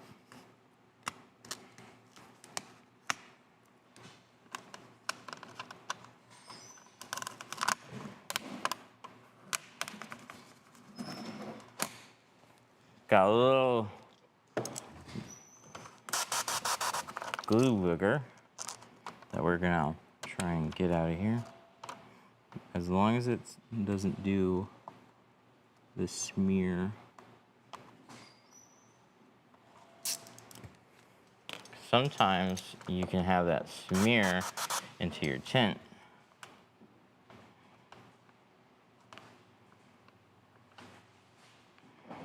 It won't take that long to redo it if it's not okay. But it's right towards the edge, so we have a real good chance of fixing it. There was a Sirius sticker there, and I took the glue off, but some of it must have gotten stuck on the seal, and then when you roll the window back up, of course it finds its way back into your work. Wouldn't heat work? No. No, it was chunky and up here. You're not fixing it with a little heat. You gotta take it out.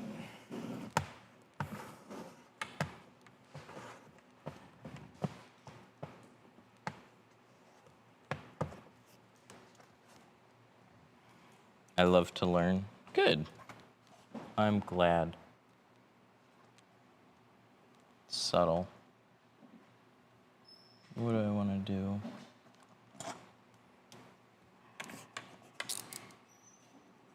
Let's try it one more time. I got the majority of it out. Everything around it looks clean. I just gotta... We might have had a little bit stay behind. And that might not be recoverable. Kind of don't really know until we get in there. Give it one more chance.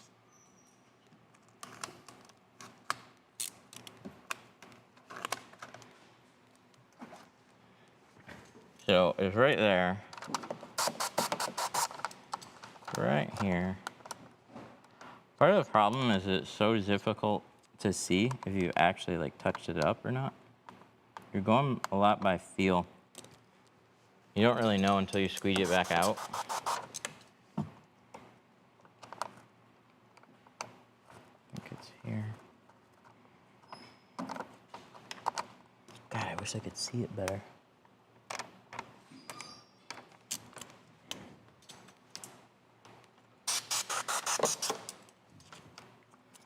Risk of cutting the film with a knife? Oh, like when I'm dragging it back up?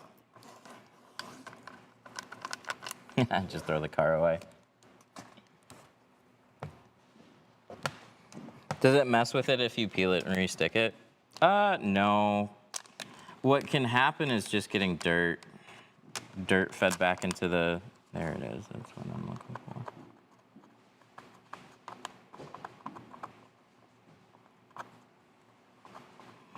So you have a little window, and see, I'm gonna redo this one, I think. I'm just gonna see like how good I can get this.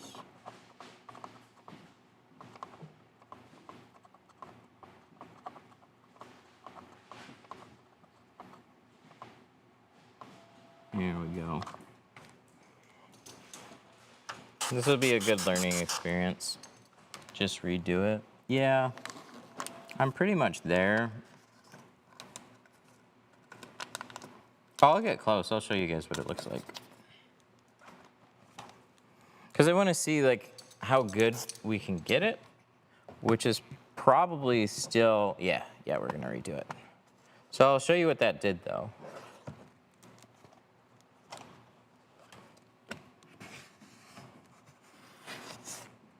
So being that it was here, it was really easy to keep flushing and then keep this area really clean overall because everything's just going straight down. This is one of those seals where I have a lot of space, but you can see what happened was the very, it's right here. Let's see if we can show what it looks like. I'm trying, guys. Okay, there we go. You see that? See this smear right here?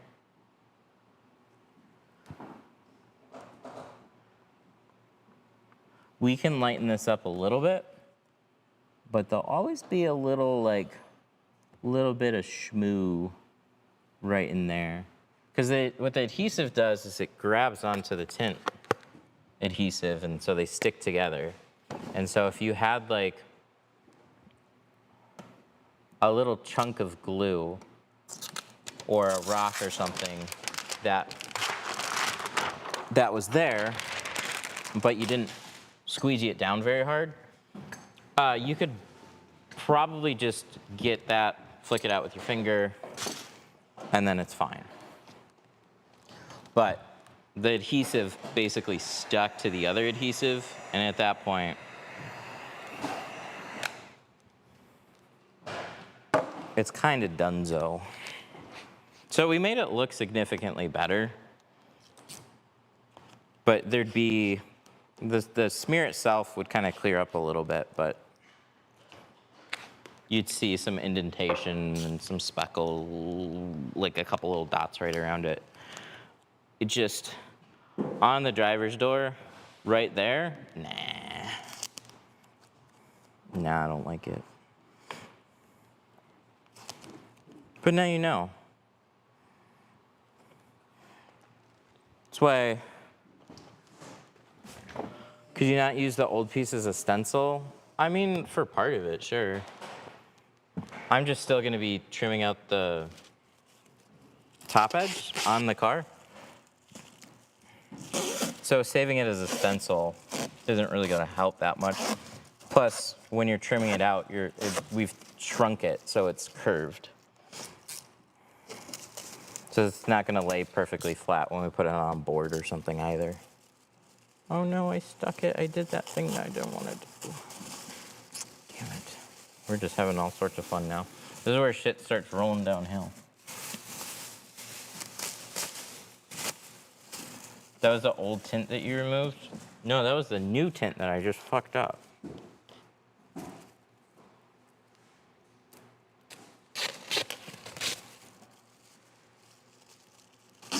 On like what I would consider one of the most straightforwardest cars. It was from the Serious sticker. We took it off It had some glue. We scraped it off, and then a little chunk got stuck on the seal. And so you go to flush it, and then it doesn't come down. So matte ain't perfect after all. Oh no, not by a long shot.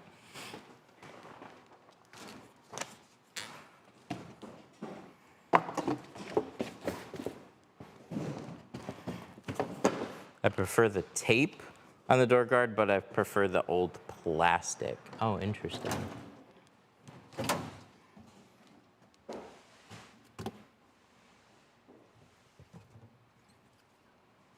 Oh, come on. Ah, there it is. I didn't remember throwing out a 35% roll. So we're gonna use a short roll.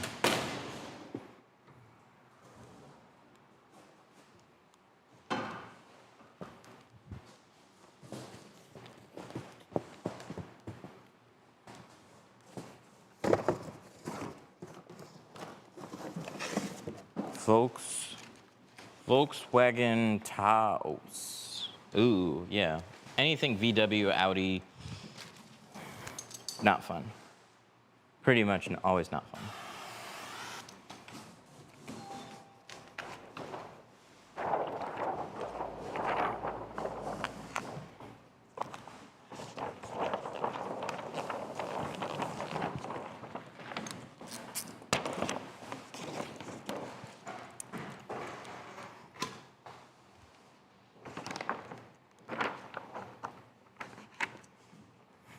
Recently rating for the rear window.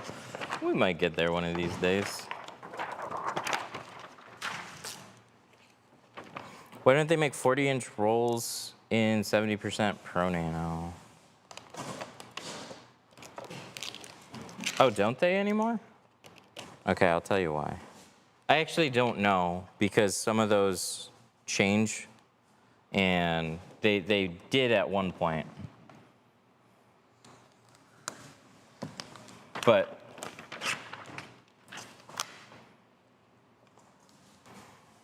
there should be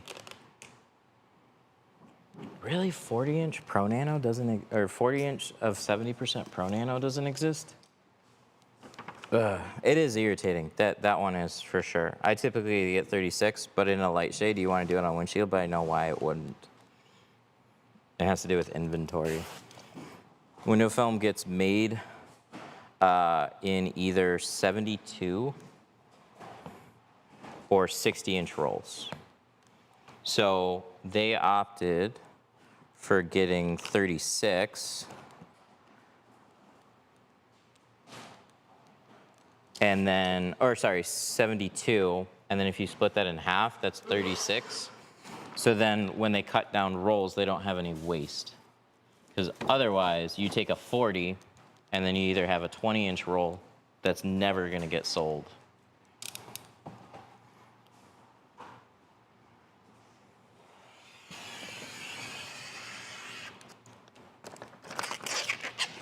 And same thing for a 72-inch platform.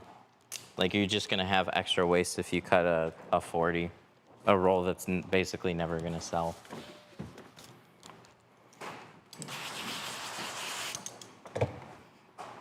So a lot of times when a film company sells a 50-inch roll, they have a short roll sitting around, and then those things just pile up. And then that's why you'll sometimes see clearance on like 50% rolls, but they'll be short.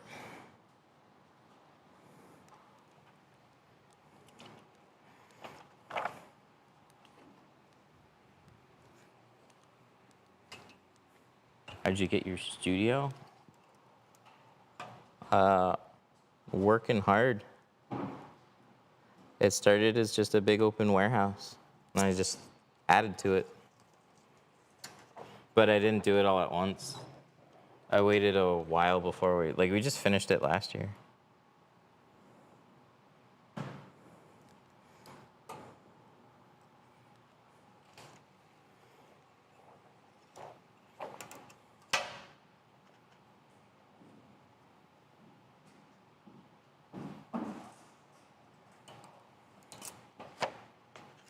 Stainless ruler? Yeah. Yeah, it's a corked back one. I like these, I think, the best overall.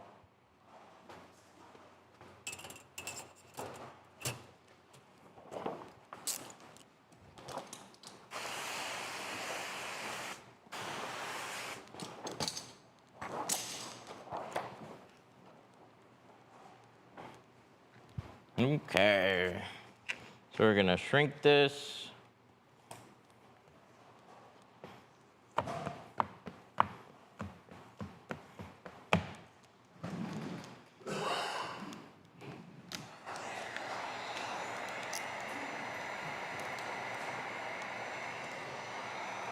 Is a cutting machine not worth it? No, it's definitely worth it.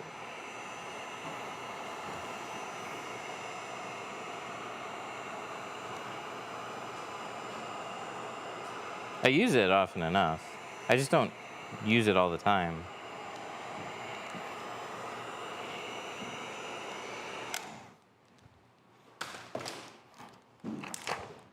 But it's more now because I just feel like hand cutting this one.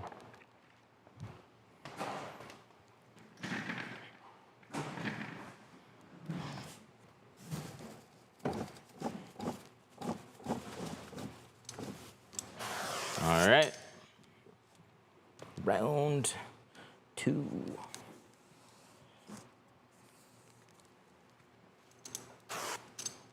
Why are you shrinking it? Because it needed it. Why not heat shrink the whole window? I did, but just in one spot.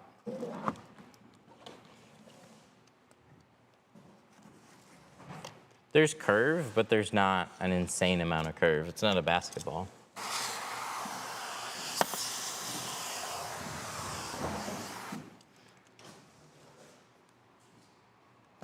Do you think with a savings of 30K, it's worth it to take the risk? Ooh. Yes and no.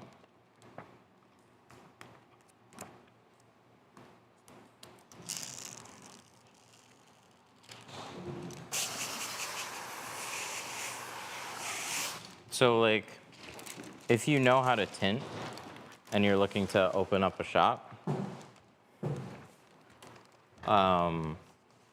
that's probably money well spent. If you don't know how to tint yet, and you just like, I'm just gonna go down this journey, you don't need to dump 30K all at one time, that's for sure.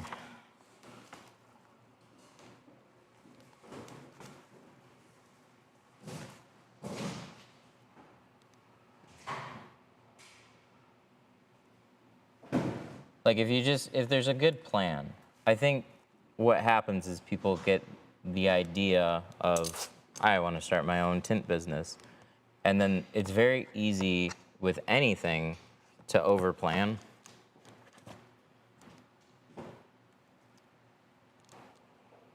So it's like, I gotta get my website, I gotta get my branding, I gotta dress up my space. And it's like you're doing all these things, but you're not actually making money yet. It's all like, and then you just do one thing after the next, after the next, after the next. And then it becomes harder and harder to get started. You just wanna try and do as little as you can. Like have as few roadblocks in the way to just like, okay, I'm just gonna start tinting cars and just know you can kind of do everything as you go.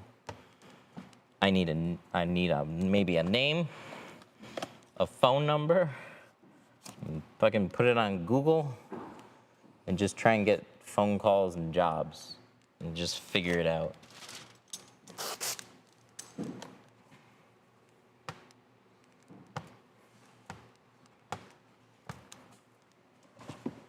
But that's how I started my shop here. So like I knew how to tint, but I was tinting for a couple other companies a couple days a week. And so I would funnel funnel appointments here to certain days, and I treated my shop like another mobile account. So I wasn't here every day of the week. I wasn't always here during my closed hours, or during my open hours, because people aren't walking in the door looking to get tint. They're like, if you need something, call me. And so I wouldn't get absolutely every appointment from that, but I would get enough appointments to then schedule another day. And then that's kind of how I sustained this place and did mobile at the same time.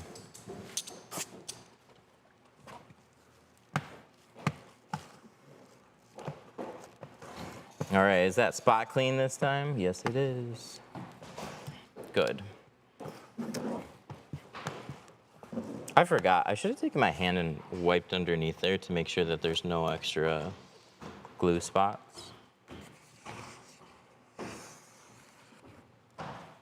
Before we stuck the tint, because we could have the exact same problem again. Another glue spot pops up and then boom, you're screwed.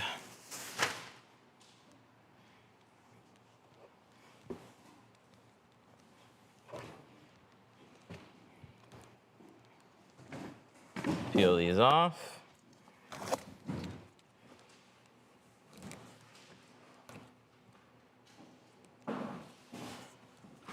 Do you just do water or a special kind of solution? We use a soapy water in a tint solution. Or sorry, water in a tint solution. Looks good.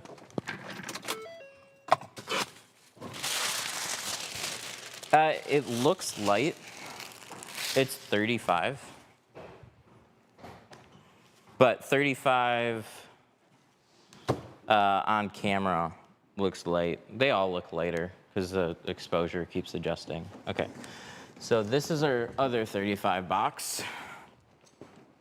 We were gonna put this away in a minute, but we needed this one, 5%.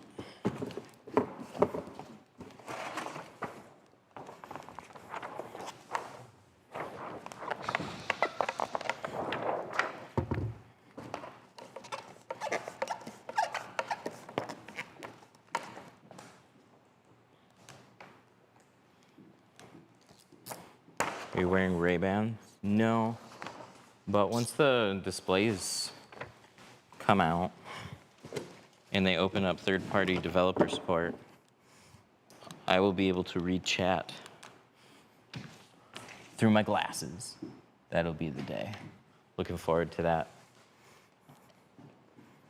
I hope it works well.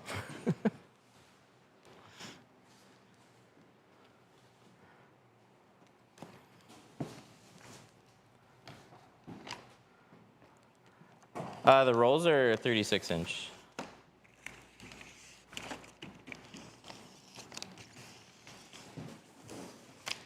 Is there a type of tint that you don't have to shrink? No, you have to shrink all of them.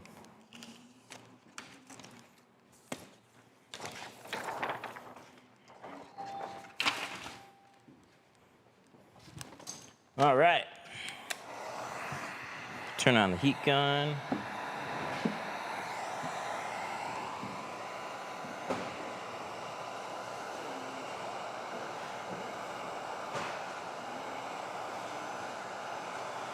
Okay, so you see all these fingers? Like this is all loose.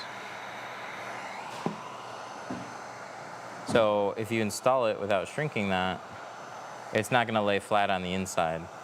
And so you're just gonna have a bunch of messed up looking crease lines and fingers and stuff.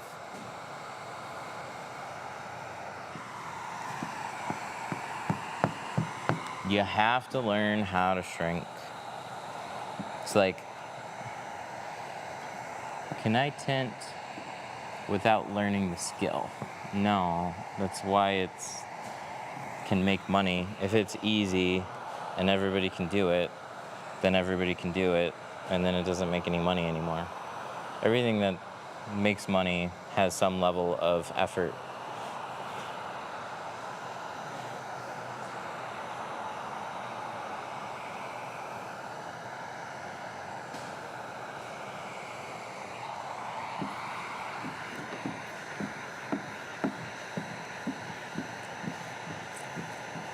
Because if you could tint in 10 minutes, you know what would happen?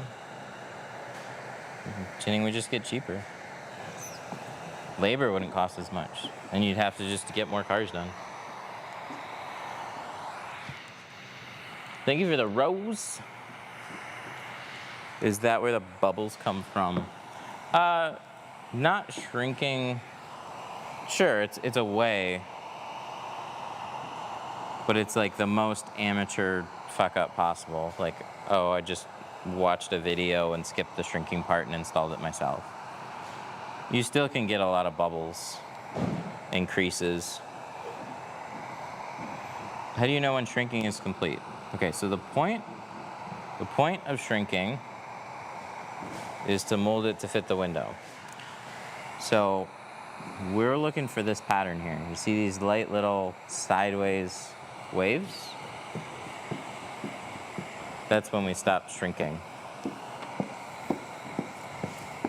If you keep trying to shrink the film past that point, you're gonna add so much tension it's not gonna lay flat.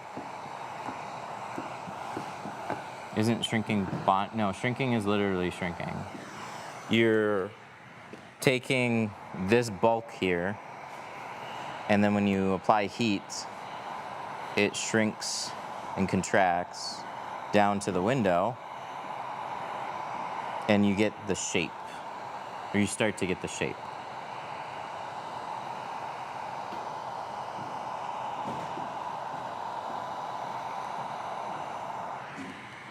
So you see how now we got these little, like a bed sheet. So if I wanted to tighten this up, I'm just gonna pull, right?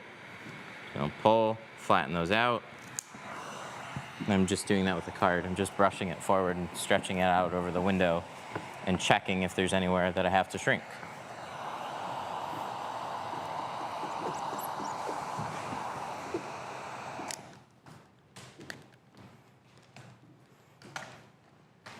All right, now let's grab a light.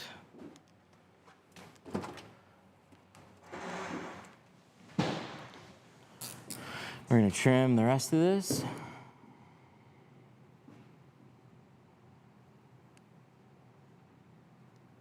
If I can see it. There it is.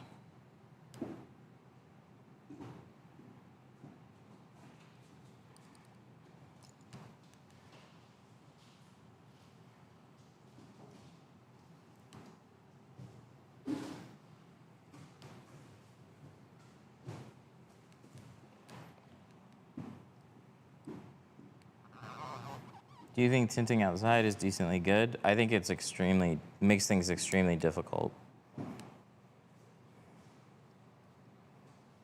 Would you paint a car outside? You're kind of dealing with the same types of things. It's not that it can't be done, it's that if you don't know how to do it, it makes it so much harder to learn and do.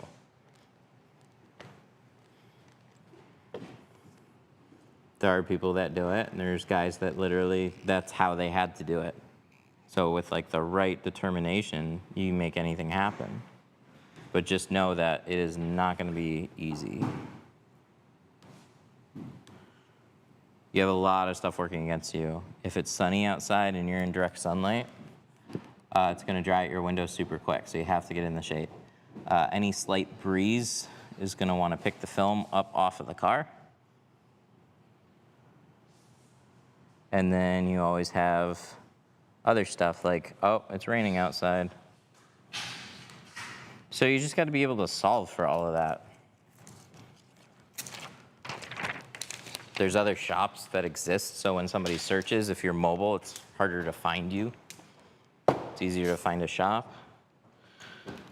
So a lot of those guys end up on like Marketplace, and then you just get difficult customers and in bad situations. And I think one of the best ways to do mobile is literally going into another shop, not necessarily a tint shop, but like mobile for me was going into an auto accessories company or going to a flat glass company.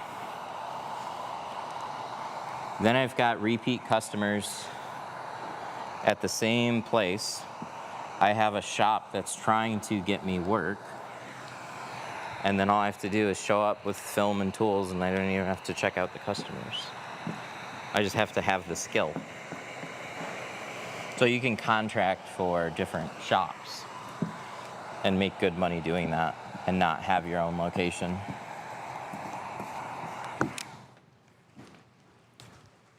Okay, so on the back window, I was asked, like, can you double shrink?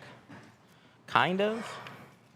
So you can lift this and we can push it down, and then you can actually take your heat gun, turn it back on, and then, yeah, you could reheat the edges and just make sure that everything's down. It's kind of what I do after I trim it out anyways, though. I always run the heat gun really close over the top and the bottom to make sure.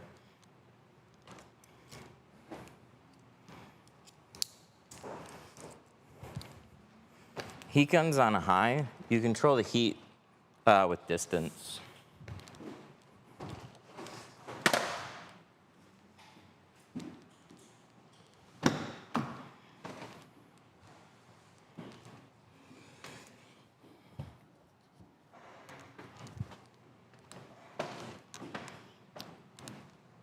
Okay, so I'm gonna trim this shy here, and reason being is we're gonna do Dotrix. So I'm gonna trim this off right below the dots. Oh, it's just a simple Icon Light Harbor Freight, nothing crazy. It's nice and bright though, but I hardly ever do this anymore.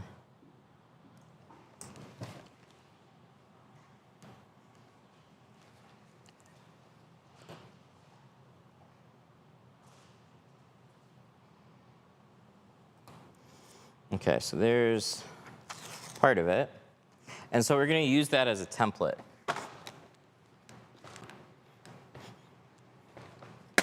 This is like the only dot fix that you're pretty much ever gonna see me do.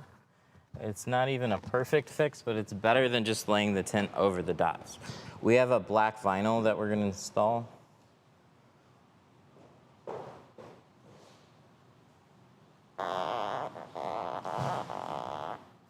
That's a big fart. No, I'm just kidding, that actually wasn't. That was a little fart.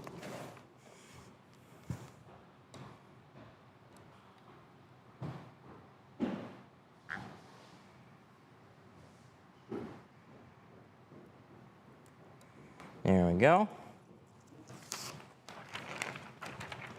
So I'm gonna save this as a template and trim out a Dotrix piece, but we're gonna install that first. And we're gonna do this after. Ta-da!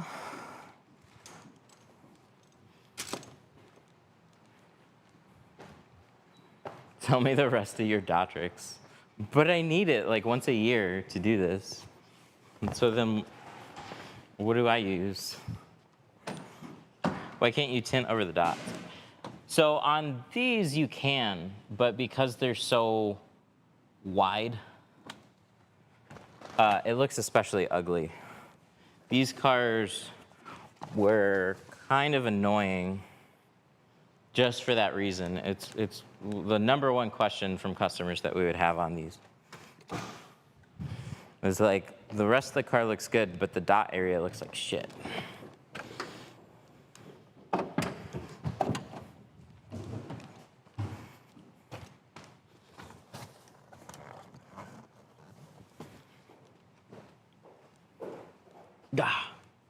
Okay, let me go grab a pick tool.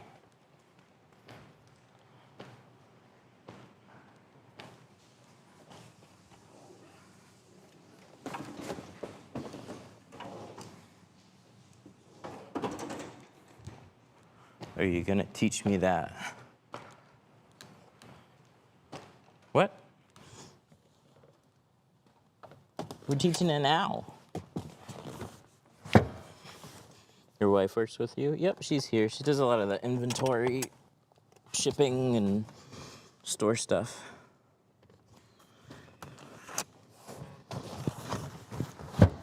Sweet.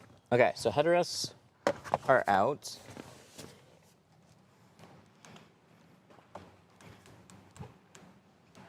We can put this down.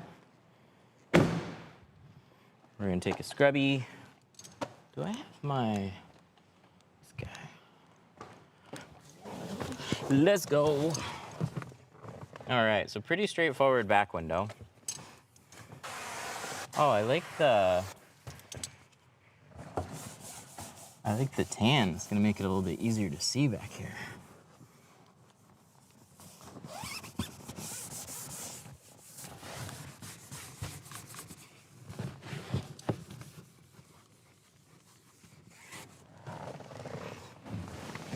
And grab one more thing because I'm gonna get yelled at. Can you throw me a towel? No, one of the big ones. Thank you. Oh, we got a triad scrub pad.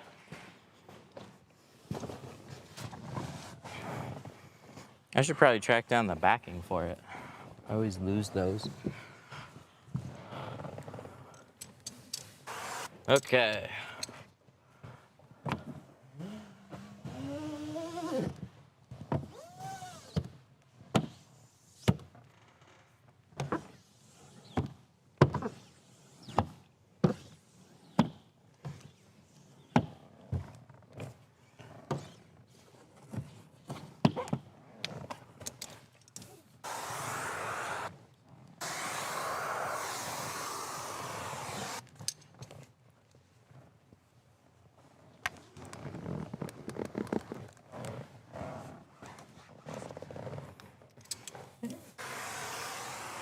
It'd be nice if we could just not do the dots, right? Just leave it like this. What's the problem? I don't see an issue. You did 5 on the back. We didn't want the dots to look ugly, so we just cut them short. Confused customer.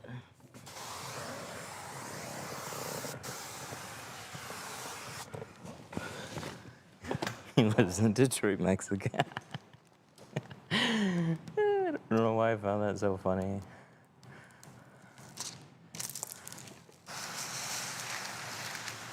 He got our steamer to remove old tint. Steamer's gonna be better. Heat gun, you're just not really gonna be taking it to the inside of like a back window. That's why a steamer's nice. It doesn't destroy an interior, and you can get heat on the film and underneath the film. And it gives you moisture. Moisture helps you soften up the glue and give you a better chance of pulling it.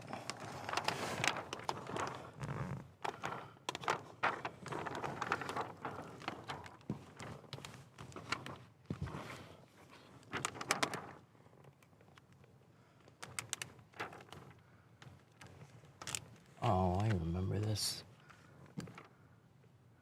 Slide it that way. Slide it back behind the seal this way, or not the seal, the panel.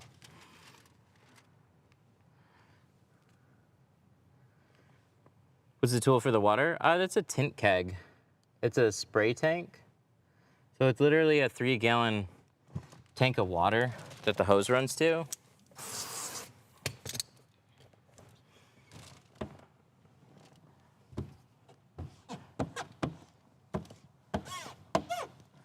Put your soapy water in it, pressurize it, you're good to go. I'm saving your life. With tint, the power of tint.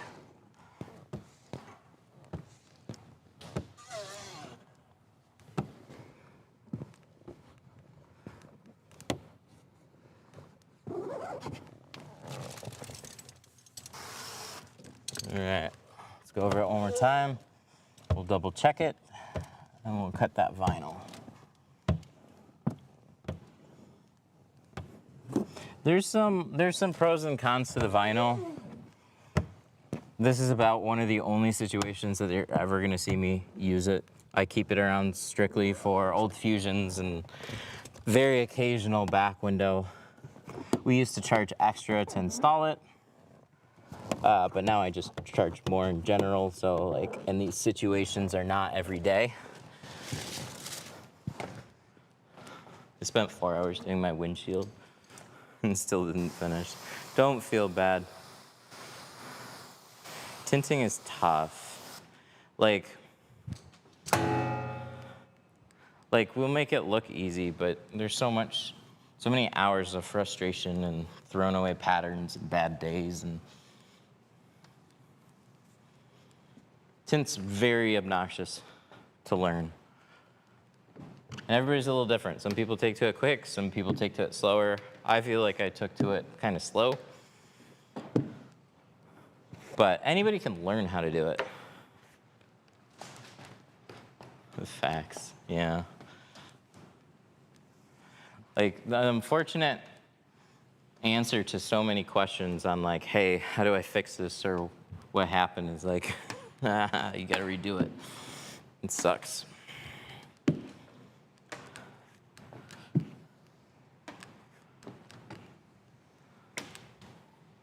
That is pretty. Very clean. I like it. Do you use degreaser a lot? No, I use my soap, my slip solution.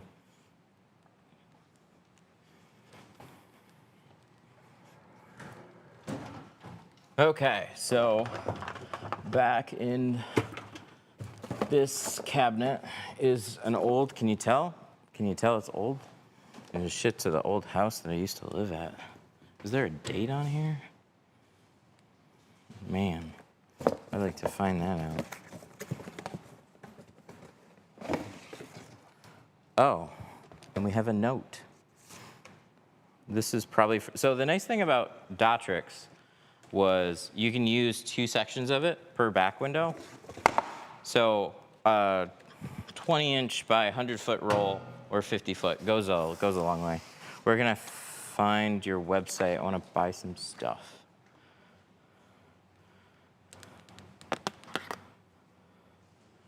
Right there.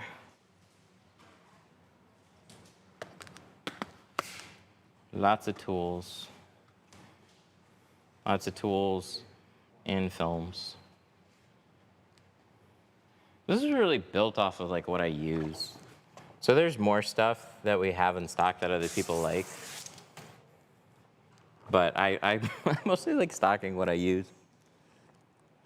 There is the tint keg on there, yep. Okay, cool. This was probably used for another fusion, because that's like the perfect piece for it.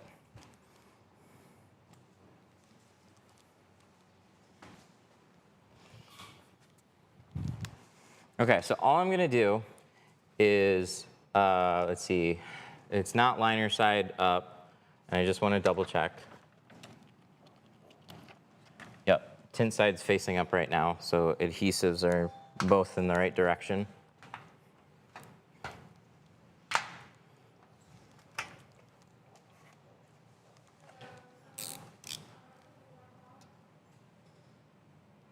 It's for front doors. Okay, cool.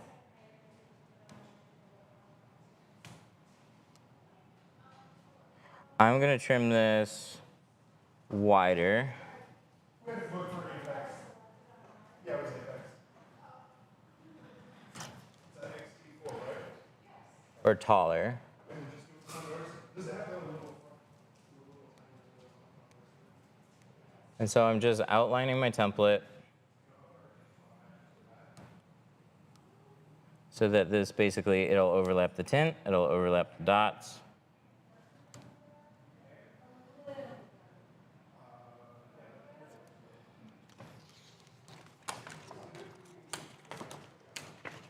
Da, da, da.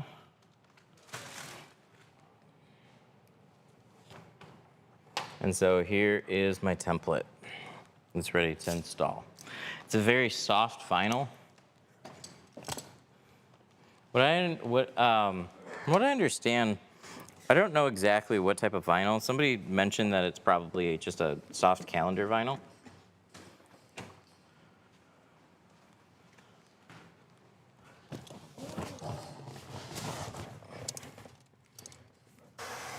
Sometimes this will take me an annoying amount of time to get it placed though, because it's got a thicker adhesive, softer material, so you're trying to get it to line up almost where you cut it. You're not shrinking it? No, because it's a vinyl. It doesn't need to be shrunk. It's it's stretched.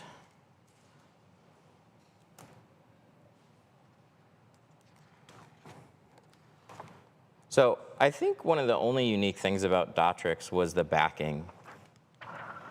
Like, this is not your typical vinyl backing. It's more like it's plastic. It's got a plastic backing to it. Kind of like a PPF.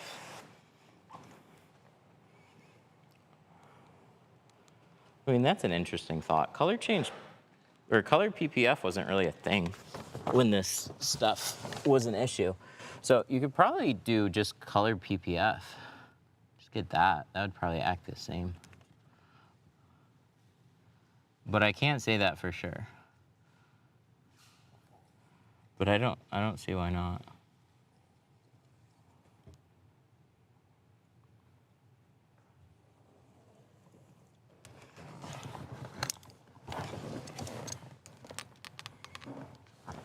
Okay, so one of the most obnoxious things about this product, and hopefully we just snuck past all the difficulty,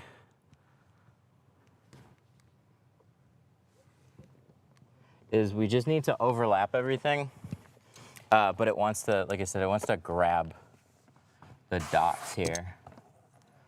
So if you can keep it floating, but anytime you like push against the dots, it wants to stick. But it's really forgiving to install. So you can pull it back, re-wet it down a bunch of times, and just hope you get it lined up where it needs to go.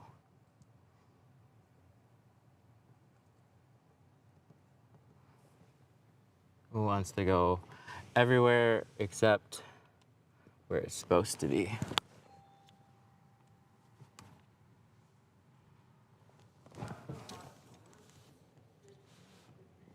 That's good. That's good too. Ooh, we got it. I like that. Where's that? Okay, I had a squeegee. It was a black squeegee, and I put it down, and I'm regretting that. I put it up here. I probably threw it on the seat, and I just can't see it, so I'm gonna grab the other one.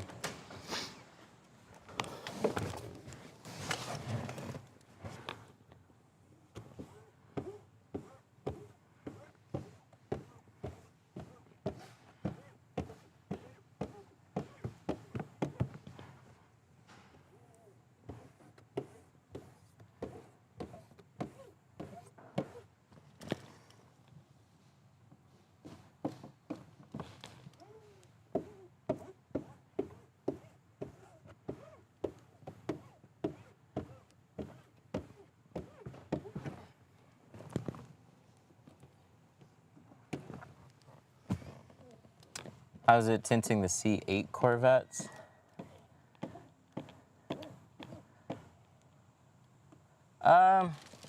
Similar enough to some of the other ones. Doors kind of suck, not super fun, and the windshields are stressful. But other than that, not as hard as the C6. So a mild yay from that.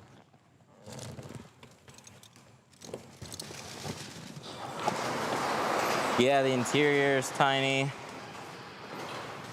Oh yeah, this is cleaned. I don't need to spray it.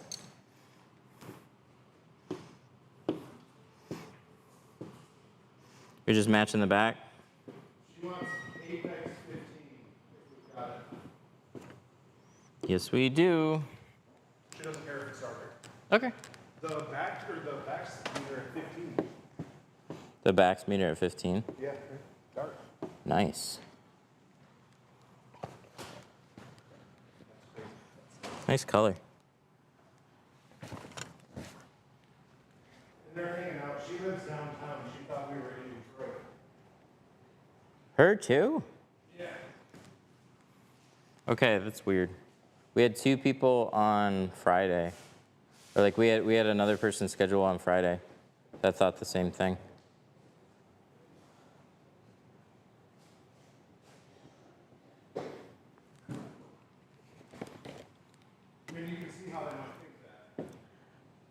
Yeah. But yeah. Yeah. But it's just not something I typically hear. So then, like the one left a deposit, and then I had to refund it because they're like, oh, I thought we were downtown. All right, well then I'm just gonna change the name then.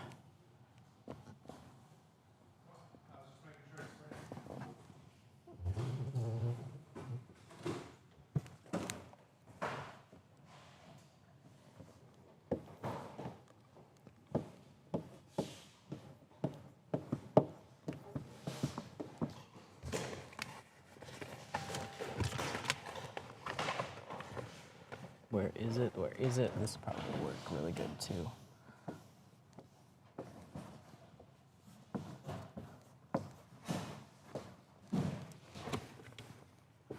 Detroit adjacent Tint studio. Yeah, it sounds about right.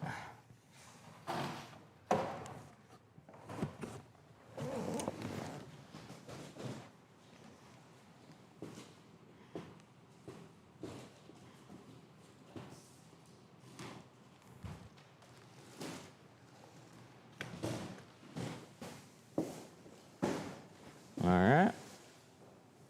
There we go. So it doesn't completely, like, it's gonna blend in more, like, because of the, I don't know, because of the dots. You still have that, like, milder, this is a little bit more black, this is a little bit more gray. So it blends into all that fairly well. But the dots are just gonna dry out much more evenly. So you're just not gonna see that, like, weird dot matrix look on it anymore. What are the dots really for? I think it's a couple things. I think it's aesthetics. Some people say that it helps with temperature, so you don't have just a black going to clear. So I think it's a little bit of both. I also think on some of these older cars, the reason why they did thicker up at the top was just to help with sun coming in through here, so passengers sitting in the rear. Slightly more protected, even though, like, how much is that really doing? But that's what I think.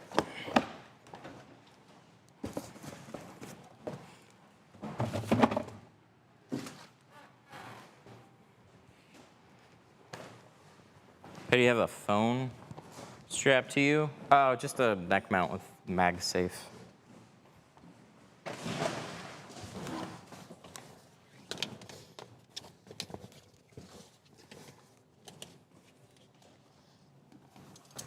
The answer is it's not that comfortable, but it works.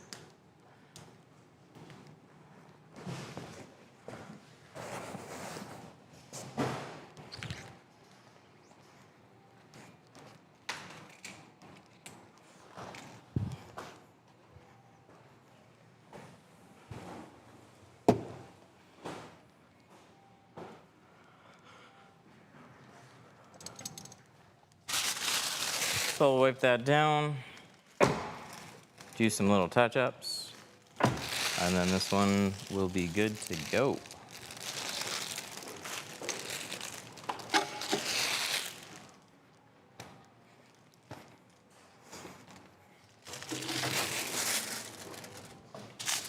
What year Fusion?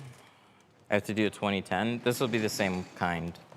This is I think a 2012. But you got the right model. Past 2012 is when they changed. That's when they added front quarters and made them into completely different cars. How did your first tint job go, and what did you learn from it? It sucked. It took over 6 hours, and that was after training. And I learned that I suck. but you know what? I got better. My next job went faster. I had kind of an unfair first car. I had a Fusion. No, I'm just kidding. I didn't have a Fusion. I had a Taurus, like the rounded Taurus with the front speakers, old body style, not the cool, newer, easy one that eventually got discontinued. That one was great. When all the rounded Tauruses went off and died, like, it was great. I just went to tint school. Easy for beginners. Question mark. What? You're asking if it's easy? But you just went. So wouldn't you know? Tinting school.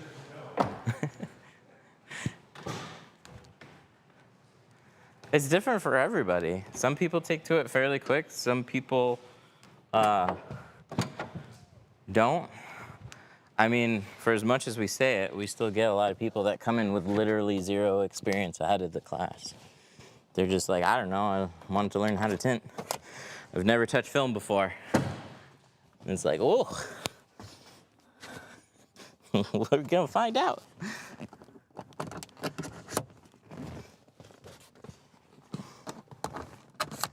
Do you like techno? Oh. I think the most I got into, it wasn't even, it was more dubstep. Everybody had the dubstep phase. Don't really listen to it much anymore though.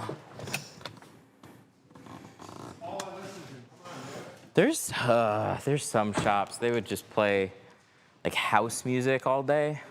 Oh, that would drive me nuts. my old boss used to play Fox News all day. Oh, yeah.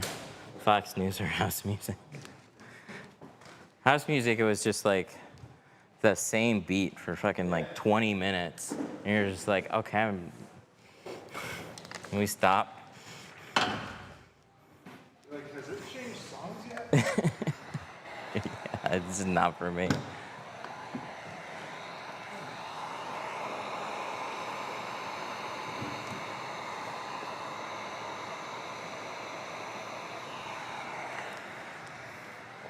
Okay, so we got Cadillac to do. How are we on battery? Ooh, battery's good. So we'll just hop over, do the Cadillac. I'll tell them to call this guy, because this guy's nearby. And he said anytime before it's done, or before 2, just let him know. And it's 1:30.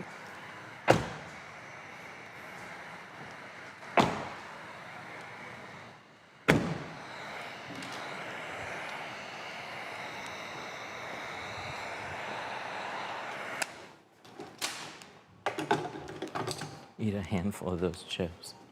I don't know if I want those chips.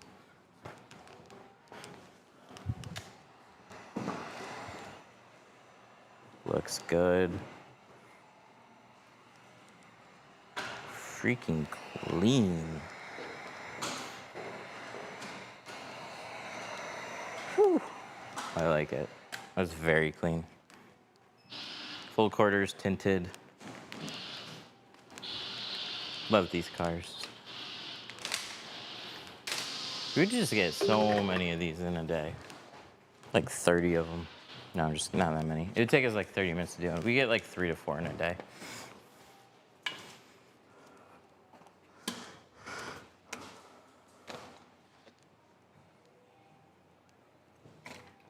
I've noticed Honda CR-V rear windows are difficult, especially like 2001. Yeah, those are goofy.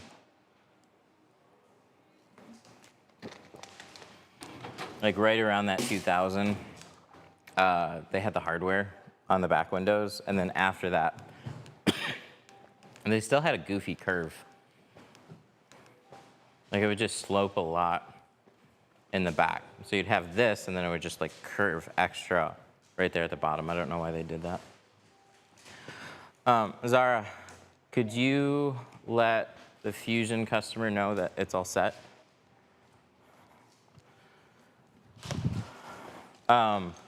And then type up his invoice too. We did Apex 35 on the front and 5 on the rear.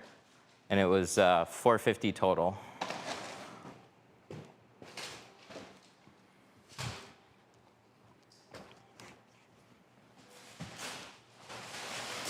Does tint work on any piece of glass? Yeah, you can tint any glass. Computer case, clock, coffee table, there we go. There's another piece of glass. I was gonna say, they probably make at least a couple more things. That's as far as my imagination reached. Our glass boards too. These we frosted. So these were just clear. And then we put a big piece of architectural frost behind it.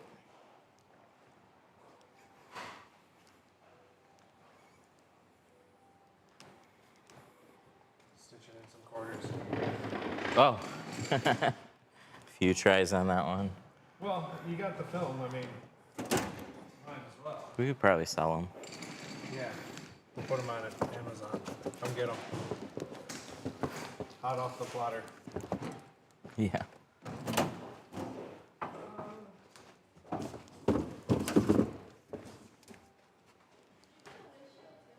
No windshield on this one.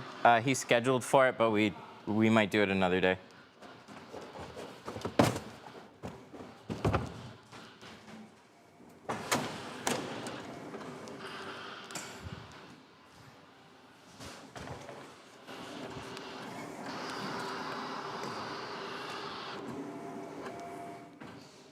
So this is Apex 35, and that's 35. Oh, okay, I got 2 rolls of 35. I bought mirror tint for the house, and it didn't come with any instructions.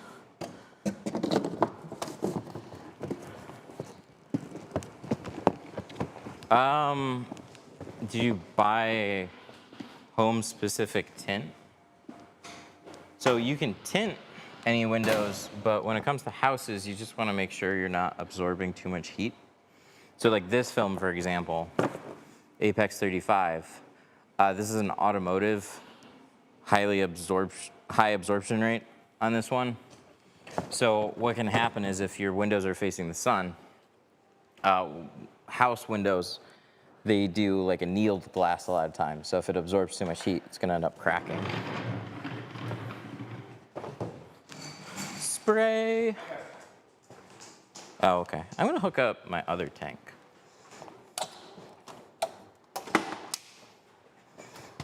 Or I'm gonna use the same tank, but I'm gonna swap to my mobile sprayer.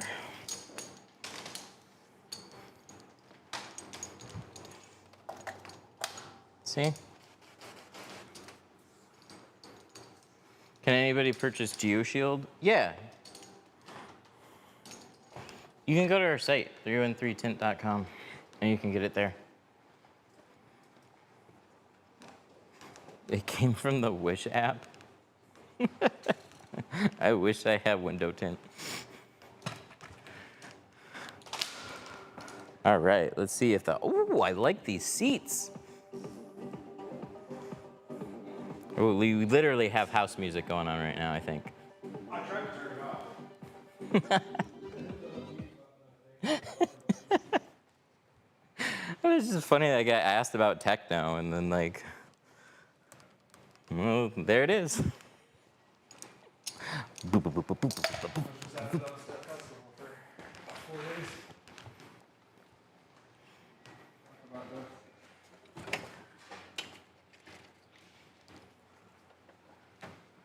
What's the best ways to do marketing? About to go full-time on my own. Congrats, it's cool. Have a company do it.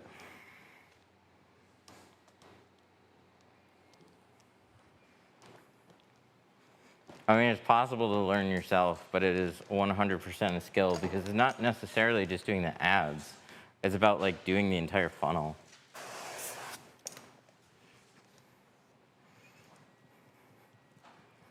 So people that go off of a Google ad, they go to a landing page. And then you want to try and make those landing pages and that funnel as like specific to what they're looking for as possible.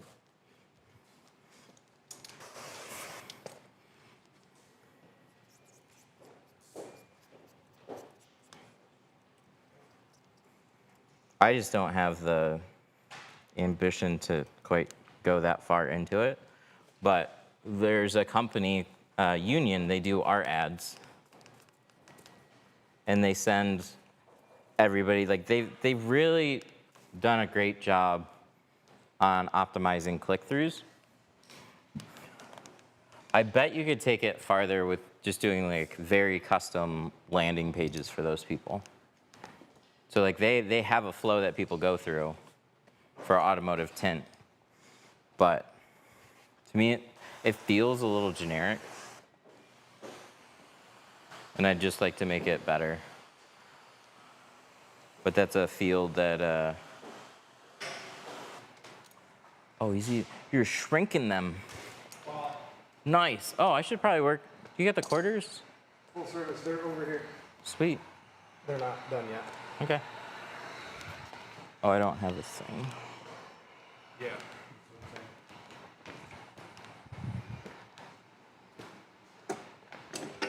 Oh, there's a windows over there.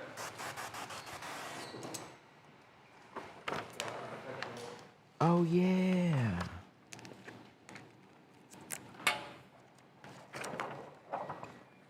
I like to shrink them before I weed the bottom edge. So then it's a little easier to shrink and you don't get the curling back of the liner.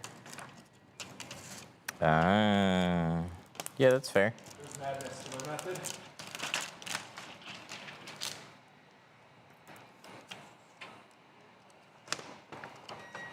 How's that app going? It's going good. Making progress. The forms section has been condensed and refactored. I'm getting it working. You can add hidden fields now. So if you want to do like ad tracking, you can put Google, like the source is Google Ads or the source is a Facebook ad. That's cool. And then it hides the field. The user doesn't see the field on the form, but the form gets submitted with whatever you type in there. Yeah, that's really cool. That's one of those things that I don't do that, so then I would completely forget that. Yeah, and then I thought about something. What's that? I don't know if it's a wish list thing or an out thing. Tags. Yeah?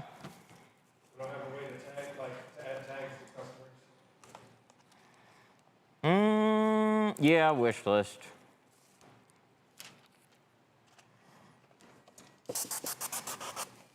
I haven't, if there's like a, oh shit, I would do that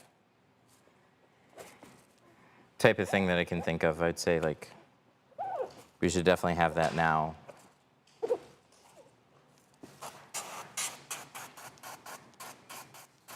way, it's I feel, a module that's not like a. It might just be a quick add, but I'll just add it to the wish list. I feel like it would be almost like, you know, how high level's got the opportunities workflows. Yeah.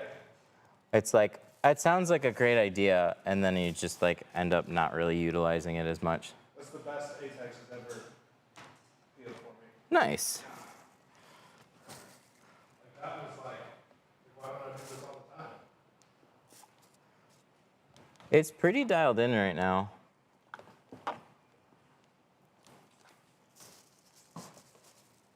This is one of the greatest Cadillac front quarter windows that I've ever had. They usually have like the border directly over some of the dots, like the blazers, and they make it a pain in the butt. I'm checking my strength because I don't know if this is like the tracks, because those are super curved. It doesn't seem like it.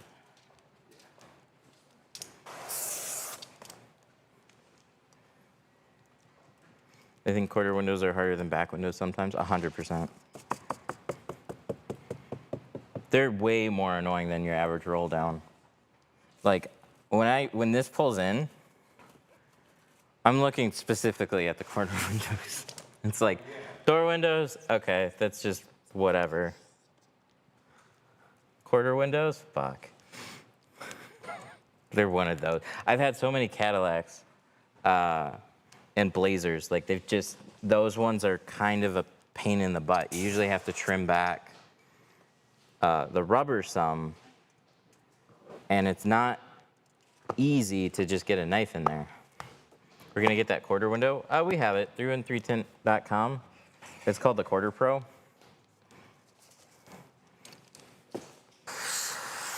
Comes as a set with like a razor blade attachment and a few extra blades and one extra handle. Yeah. So you guys that are still hanging out here, you see this workflow? Mark pulled in the vehicle. He covered the panels. He plotted the windows. He also shrunk them. And I'm over here just installing it. So the nice thing is just, that's like one reason to get a plotter. It just optimizes your workflow to where you can get more work done quicker.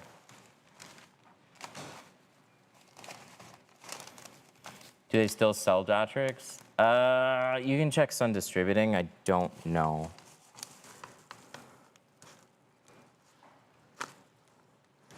But I think it'd be worth looking into color PPF and also just trying a couple vinyls. What I was saying is like the unique thing about Dotrix is like the backing is like a PPF backing, but it came out like years ago. So I'm way less familiar with vinyl types. So for all I know, it's just your everyday vinyl and anything would work in the same way. I just always had Dotrix, so I never questioned it.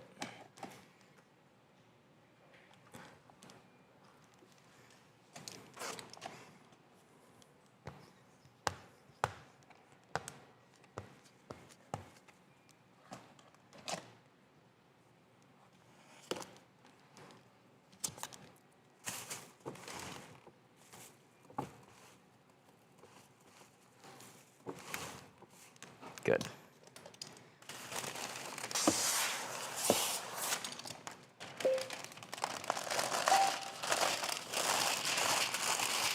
Best way to remove old tint, steamers and look up some videos.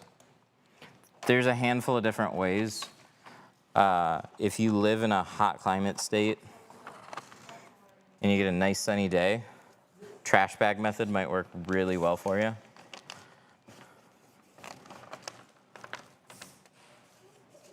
But it's never for me. I don't do that many removals though.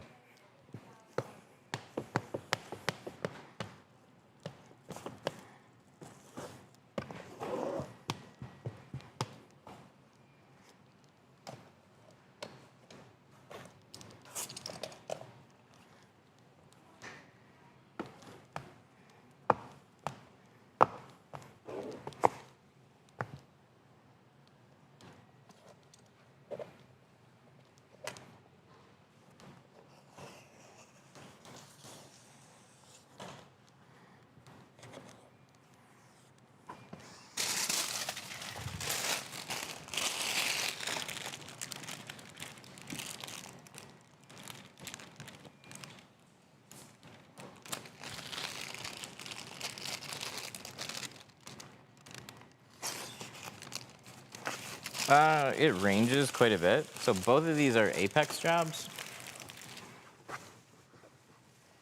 On that one, we did all the sides and the rear on the Fusion over there.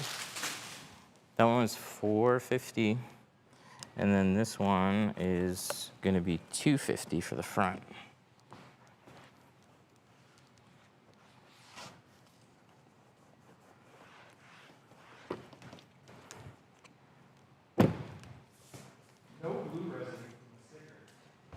Nice.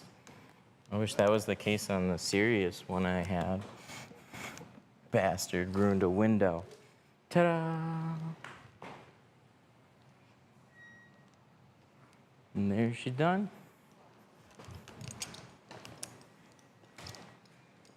This one is ready to install. Okay. Just gonna squeegee it one more time. It's on. Oh.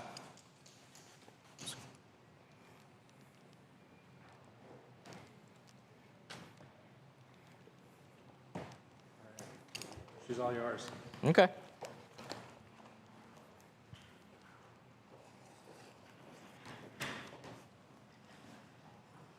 Oh, this is it.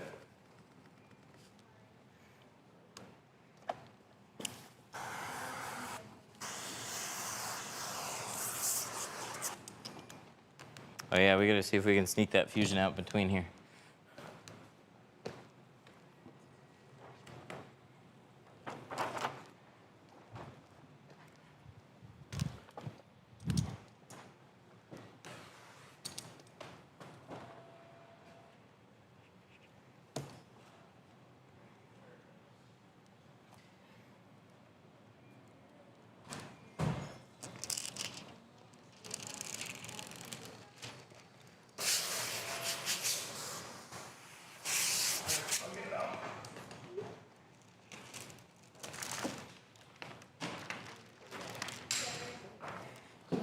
Cuteness. Cuteness.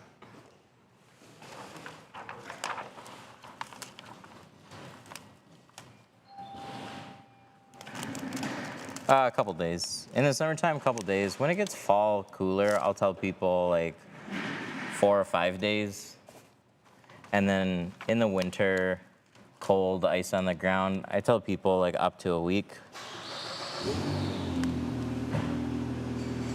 And I feel like up to a week is like, if I was like your average customer, I wouldn't want to wait longer than a week.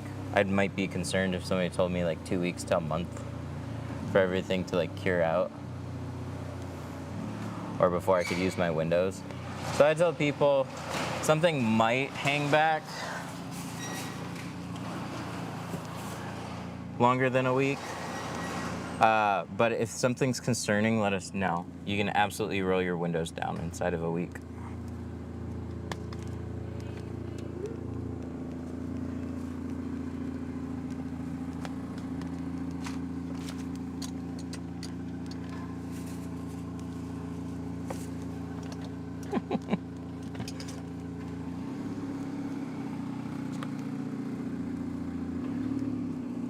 A week's gonna be crazy with the cops around.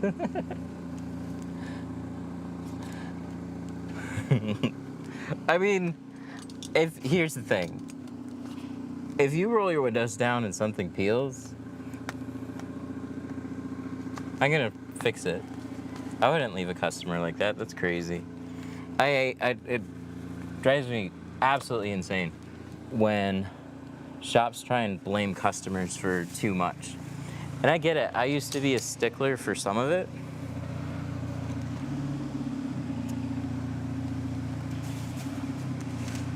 So there's a day I tinted my doors.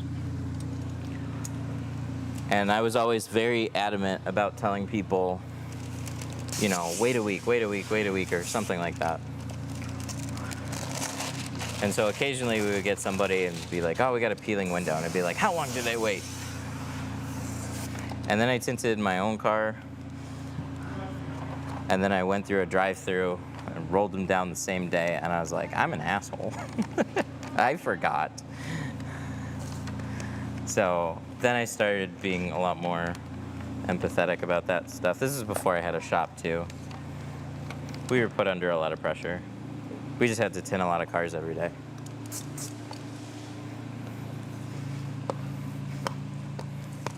But to be fair, some of the areas that I was tinting in, I would literally watch the people roll down their windows driving out of the parking lot. Leave your windows up for 5 days. Okay, no problem. And you see them turning out of the parking lot and their windows are just going down. And you're like, asshole.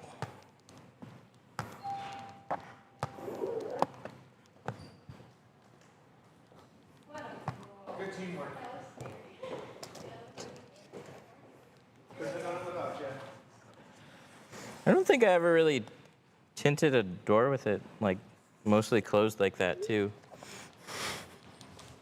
It's like you were outside. Yeah. I didn't hate it.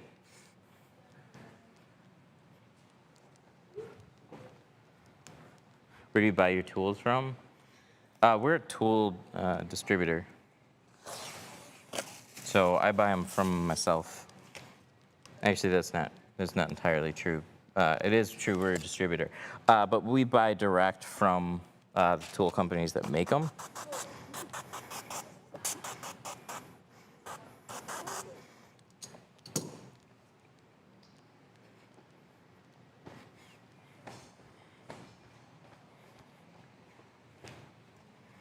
Do you keep the dust specks out?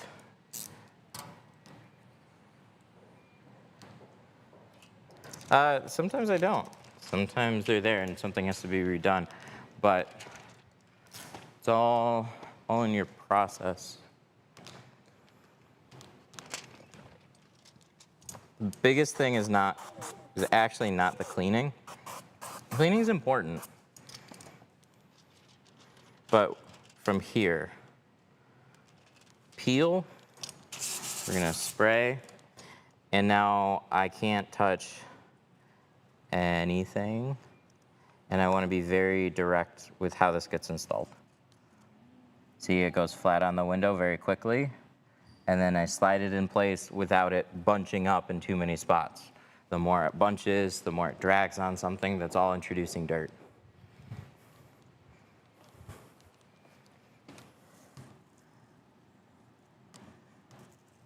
You can actually do a pretty poor job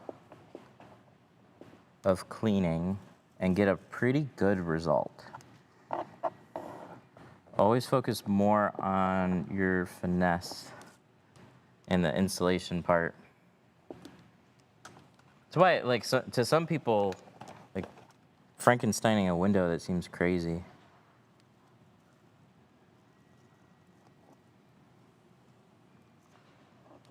.313tint.com. That's our site. Detroit Tint Studio, 313tint.com.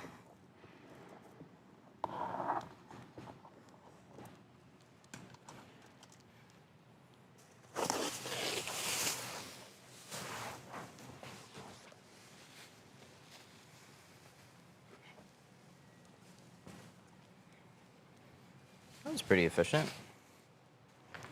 We'll just do a little bit of touch-up, and this one will be all set to go.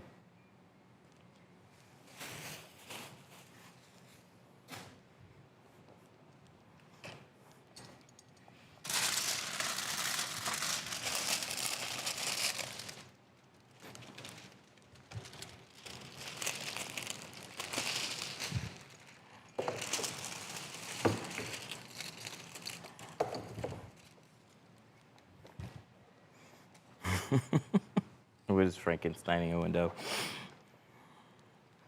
I don't know when saying that eventually sounded normal, but we need like a terminology. Oh, that would actually be sick. Okay, I could totally do it. I think I need a simple way to do it, but it would be awesome if, like, I totally could do this. You could, like, there's 100% a way to do this. I could say it, and then it could pop up a card on the screen, and then it would give you a quick little, like, TLDR on what it is. But there's a few different ways to install a back window and a front windshield. You can either roll it up like a poster, or you can just peel the entire thing and carry it in. So you literally, like, your arms are stretched out like a zombie or Frankenstein. That's where it got its name from. I actually hate some of the tinting terms. Like fingers. I just got used to calling them fingers, and everybody continues to call them fingers. Call them like air spikes or something else. Bottom loading versus like two staging. I didn't name that shit. Tint terminology. Everybody needs an education on just what they are. He was like, I don't know, dude. He's tinting a window and he said a whole bunch of weird Halloween shit.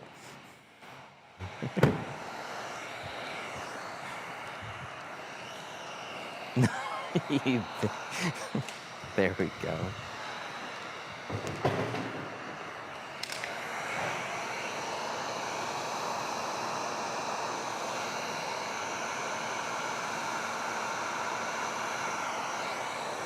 Where's the other one? I swear there was, oh yeah, right here. I'm gonna put a little heat on the side. Careful too, this is gloss. So if I do this, I'm just gonna go quickly, or I'm gonna hold something in front of this. We're gonna heat up the window because we just got a couple of pinches to push out. So all we're doing is drying the spot out as best we can, and then you just go through with a hard push with like a tri-edge card. Like this finger here. Just put a lot of pressure. Push the air out. She's good.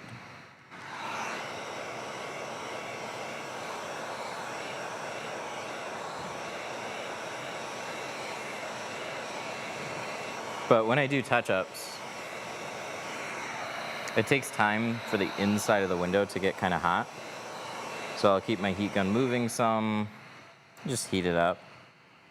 And then I'll keep my hand right here on the inside, and I'll just feel that spot. And so I don't want to overheat it. So I just heat it up. Ooh, I got a little tool. Hang on.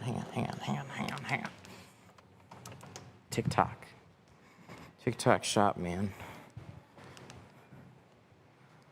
I don't know if this will give me the exact temperature. See that? So that's the door. And then right here, that's where my hot spot is.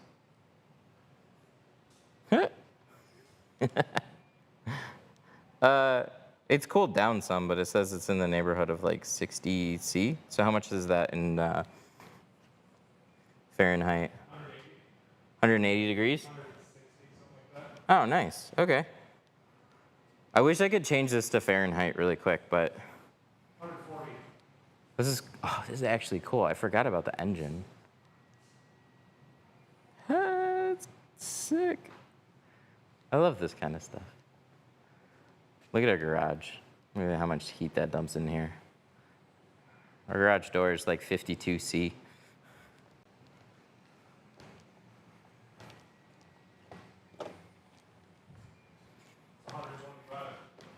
$125?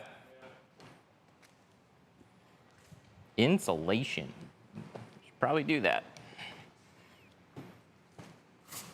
How can I get my window tint ticket dismissed? Okay, I can't promise anything, but you want to call the city police station, or actually the courthouse. You could try both. First, try one of them.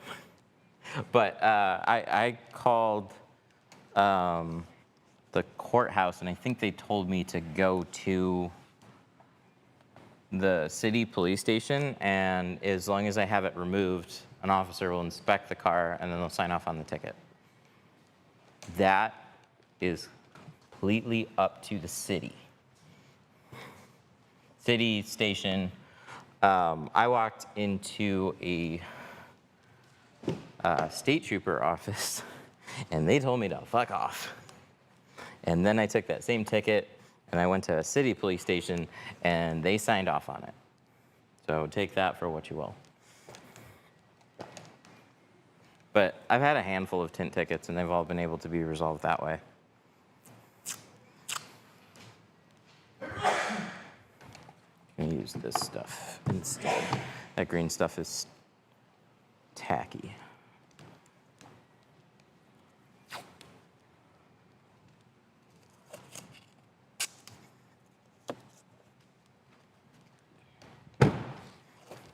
Oh, and they have a little blue here, too. So that's why we color match. I totally thought of that ahead of time. Bless you. Chat, you're too nice. Mark, somebody said bless you.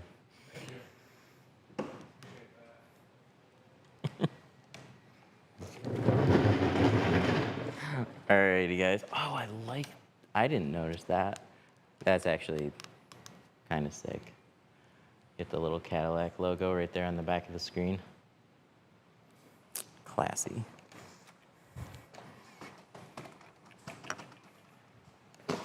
All right, so this one's ready to be pulled out. That's the end of the stream today. This looks good. Hope you guys enjoyed. Thanks for hanging out. We will see you next week. Bye.